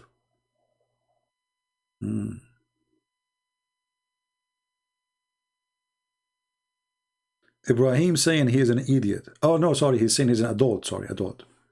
I thought Ibrahim you were saying. So you're an adult idiot then. I love it when a Muslim he give us a lecture about respect. They call us pigs, monkeys, najis, filthy, kuffar, liars, worse than animals. There's a Muslim Abdul. He made a video, and he was having he have a cows behind him. He said, "Look at those cows. This is what the Quran is saying. Kal an'am, they are the same as animals. Those cows are better than the Christians." And the funny, this Abdul, he's driving a BMW brand new, or Mercedes, I forgot. He have a nice phone made by the kuffar, a car made by the kuffar. The food he ate is by the kuffar, and he said, "What the benefit of the kuffar?" And the cows he's pointing at, those are, the one who take care of them is the kuffar. What is the benefit of the kuffar? The microphone he used is made by the kuffar. YouTube he used made by the kuffar. Internet he used made by the kuffar. And he is saying to us, a Muslim Abdul, who clean his ass with the 3 rocks, is teaching us what is the benefit with the kuffar? Nothing. Want to debate the Trinity? For sure, call me. Call me Mr. Muslim Trinity. A Muslim, he would debate about Trinity. That's it. They are stuck with the Trinity. You want to see how Muslim, how funny they are with the Trinity? Call me. Call me and tell me about the Trinity. You want to call? A Muslim, all the Muslim, by the way, when they debate about Trinity, they think they have like they are superior by having, we believe in one God. Who cares if your God is 1 or 2? He is one idiot God. You want to debate about Trinity? What does that mean? What does that mean exactly? You don't accept that there's a Trinity and one God at the same time? Who cares? The question is, if this God is exist or not. Is your God exist? You have one God, but this God, he said, there is sperm coming from the backbone. Okay, here we go. We don't have Trinity in Islam. We have a God. He claimed that the backbone is where the sperm coming from. Your God never heard of the word testicles. So the word Trinity is hurting you. Well, at the same time, everything in Islam is about Trinity. Everything in the garbage of Muhammad about Trinity. How you do ablution? Trinity. Everything you do is Trinity. How many times you can divorce your wife? 3 times. How many days Mary she fast 3 days? How many days Zachariah he cannot talk? 3 days. I mean, everything is 3 days. You want to debate about Trinity? This is what they think, and this is why, by the way, when Christians they debate Muslims, the Muslims they love to debate about this point because they think if we speak about the Trinity, they cannot attack Islam. They think that they have a superior point. That because of their stupidity, and that because if they can make really, let us say, an argument against a Christian, that because the Christian in front of them, he does not even know how to take the topic. So what the Christians they do, they start giving them verses from the Bible. Look at the Trinity. Look at the Trinity. Don't do that. Why you want to do that? They believe in the Trinity or not, who cares? Don't believe in it. Still, that will not change anything that your God is stupid.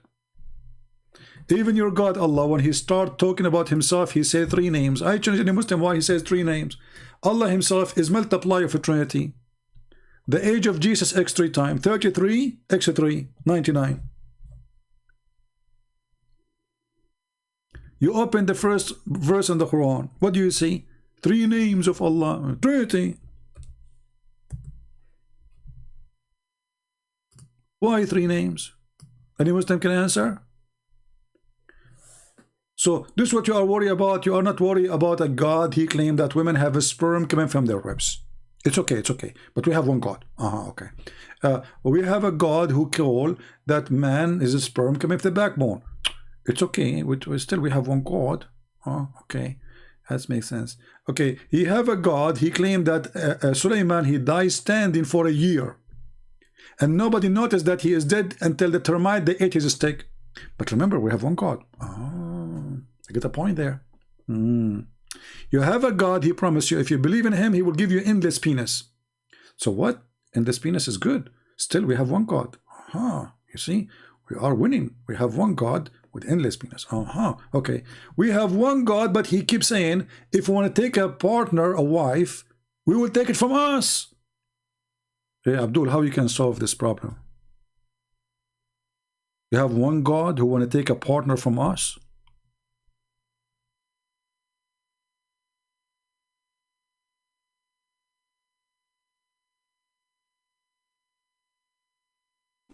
Any Abdul?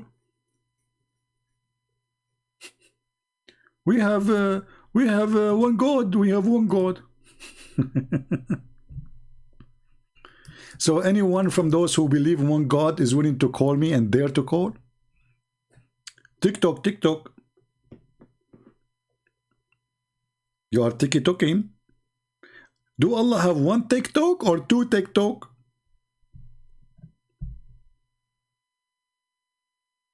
Why you don't text me? Don't you want to debate about Trinity? Trinity, you want to debate about Trinity? See, here they are in this ability.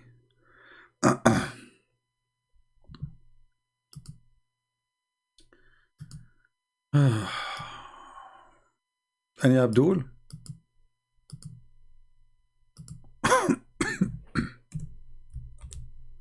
My friend Muhammad, he never take a shower. What shower?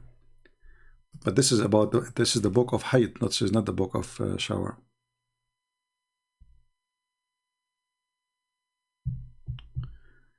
Yeah, but the Muslim, they will say to you that this is his daughter, and so what? But remember, Fatima, she is not his daughter. Muhammad never have kids.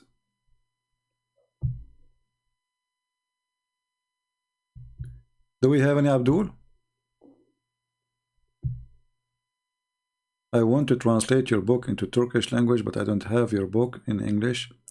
Do I have to buy? Text me in Patreon, Mert, and I will tell you what to do. All right. See, the idea of having one God. Okay, it's one of many ideas. There's people who have many gods, but there's people who worship Satan. They believe he is one God too. So having one God or two God, three God, it doesn't make any difference. It's just a silly, stupid argument.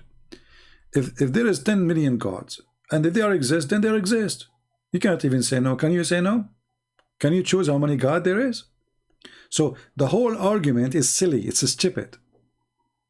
And we Christian, we believe in one God. So if God cannot be three, like, you know, in Arabic we say aqnoom. It's not really correct to say person, but this is what in English they use. So if God cannot be three in the same time he is one, then God cannot be God. Because there is something impossible for God. So here you see how silly the Muhammadan are. When they want God, they call him Almighty. When they want God is not Almighty, God is all idiot. As an example,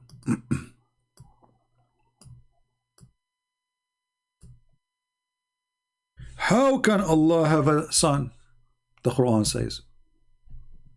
But this verse proving that Allah cannot be God. Why? Because God do not need to have a girlfriend to have a son. And the one is questioning the ability is Allah himself. So look how stupid the one who made the Quran. How can he have a son when he never had a girlfriend? Who is the one who says how can he? Allah. So if Allah is saying that Allah cannot have a son unless have a girlfriend, that means Allah is not God.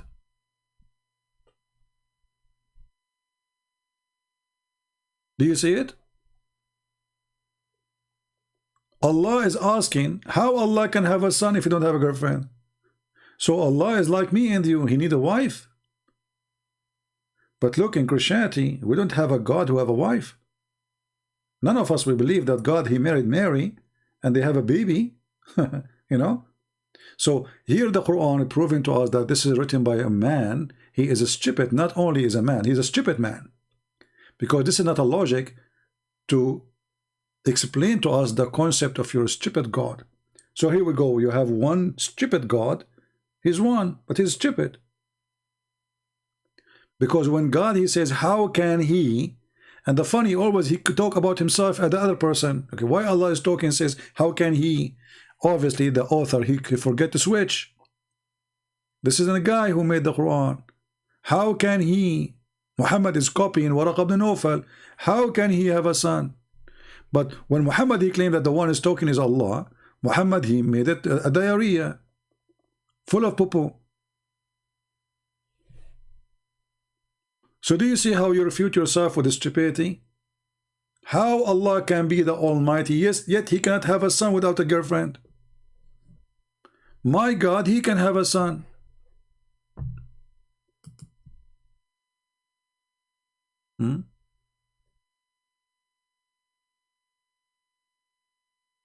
Yeah, for sure, Muslim, I don't have knowledge, but yet you are not daring to call me to prove it. People can see who have no knowledge.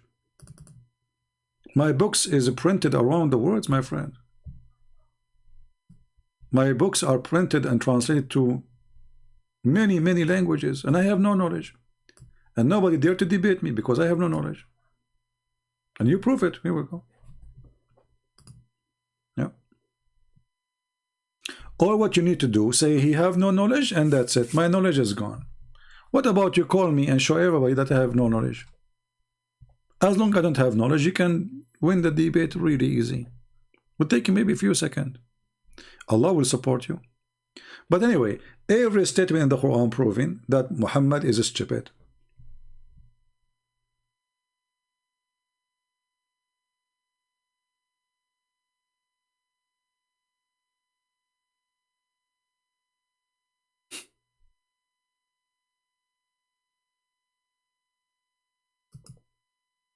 Look at this stupid verse here. وَخَرَّقُوا. Have you ever heard of خَرَّقُوا? وَخَرَّقُوا لَهُ بَنِينًا وَبَنَاتٍ. Just to show you how stupid the Quran is. This is a chapter 6, verse 100. And this is a translation. They invented for him sons and daughters. For who? To Shaitan. Okay. But just to show you how stupid this donkey Muhammad is. We go to different verse in the Quran. The Quran says Shaitan have babies.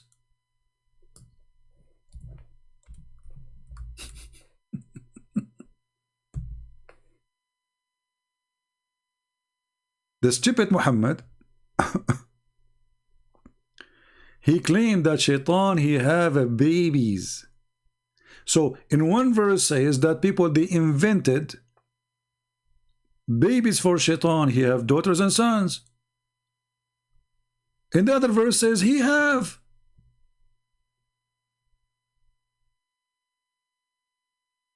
Do you see it? This is a chapter 18, verse number 50. Take notes. Allah, he says, are you going to take him and his children's, the Shaitan? Do you see it? People, do you see it? So in this verse here, chapter 18, verse number 50, it says Shaitan have babies. In the other verse, Allah making fun of the pagans, saying they made babies for Shaitan. Hello. You see it? Who is the stupid?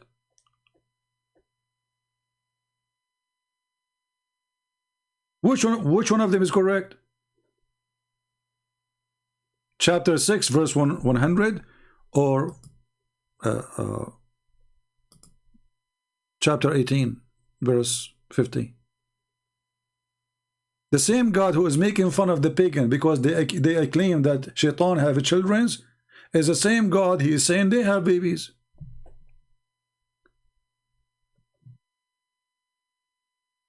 This is God book.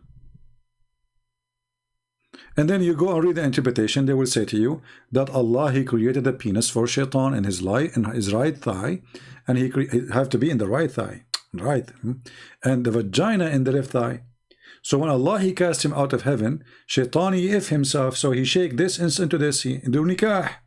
Even the word nikah is used there. So he do nikah by entering this into that. and then he lay 10 eggs, and each egg have 70 shaitan and shaitana, which means 70 male and female shaitan.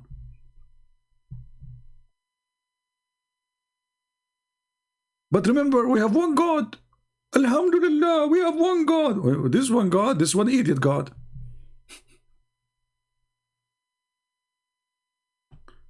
They think when they say we have one God, they have victory. That's it. We have one God. My friend, I have one middle finger. Is that God? How silly is that? You know, when I come to America, I was driving in the highway for the first time, and I don't know really what the speed limit is. And I was looking for exit to direction, so I was a little bit slow.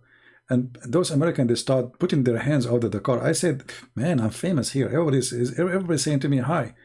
And I don't know why they have a finger coming from the window, like, you know, like, what the heck? And I say, hello, hello, hello, like, you know, like a Borat, you know, in the highway, you know? Yeah, true story. Your God is a middle finger. Actually, your prophet, he says, I am the same as the middle finger. Call me to show you the hadith.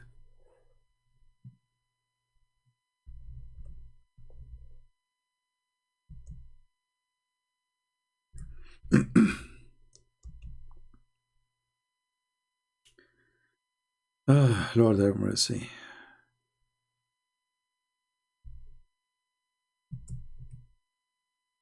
Any Muslim?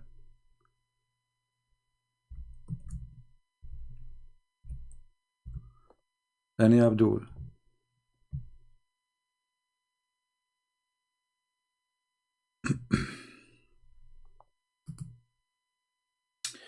All right, well, we have victory as usual. And those cowards, they don't dare to call me. And then after I hang up, they will say, look, this guy, he refuted him. And this guy, he refuted him. And we have 1 million response. And there's no response. Potato, potato, potato. Potato, potato, potato. Potato, potato, potato. We have one God. We have one God, brother. We have one God. Ah, you are learning the tactical. I like that. Look at this guy. He is learning the tactical. My friend, keep learning. I think you will spend the coming 20 years learning the tacticals. You know what? I'm so glad that you are focusing in the tactical, because you, Muhammadan, usually focus in the testicles. I'm not sure why you are focusing in the tactical. Are you sure?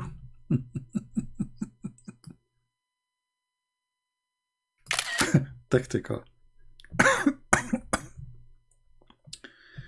That's a lot of this is a lot of tacticality.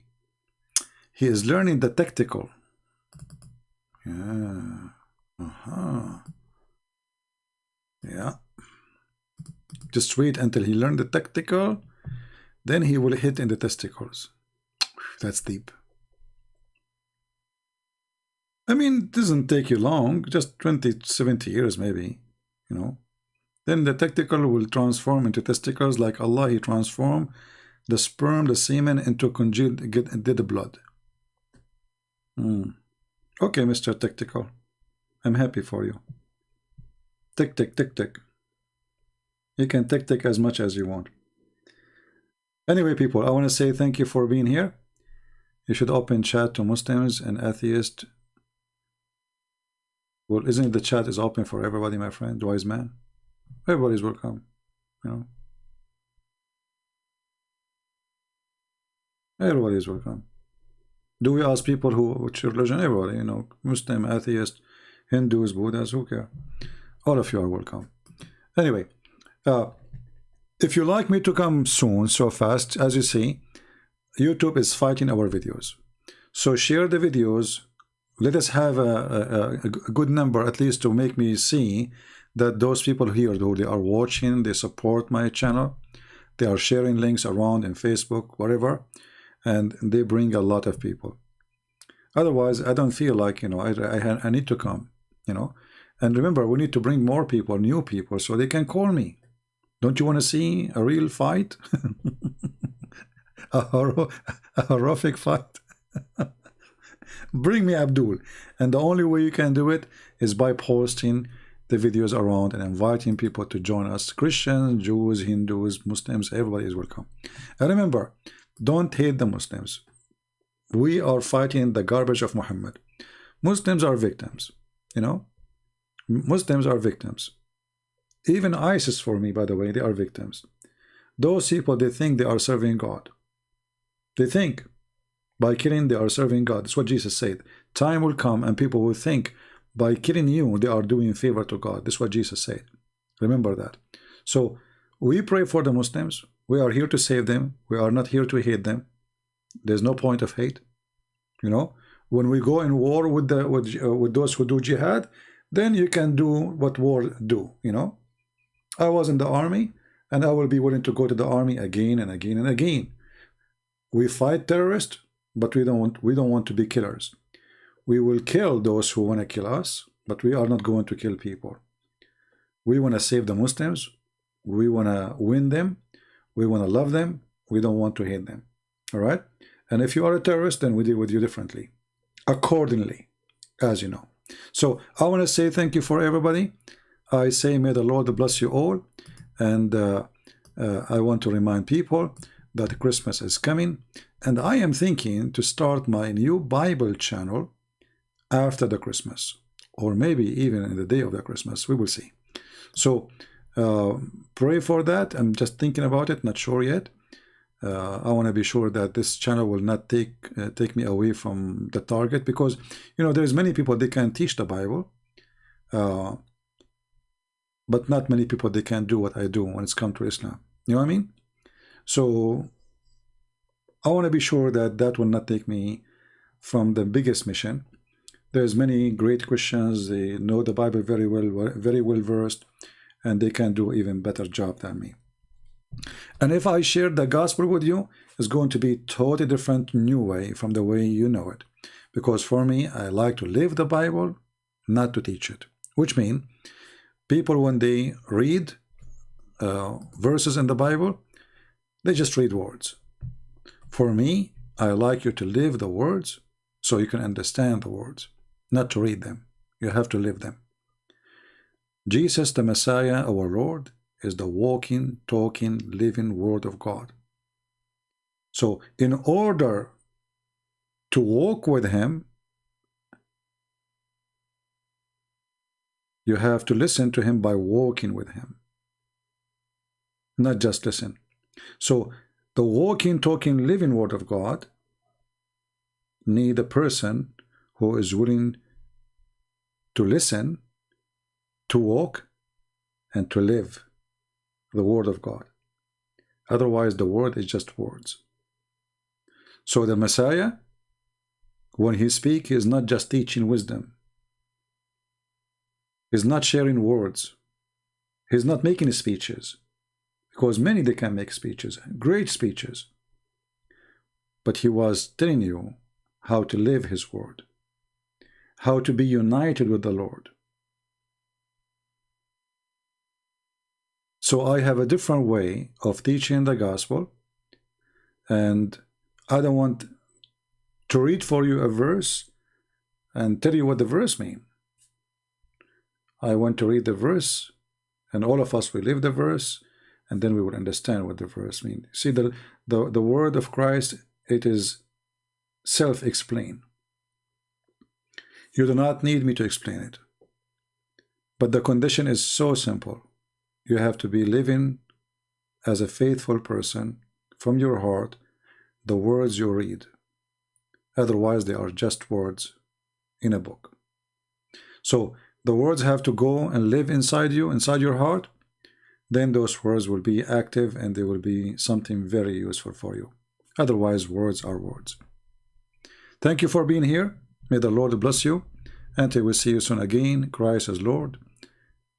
And Islam is a scam, and we prove it every day. Take care.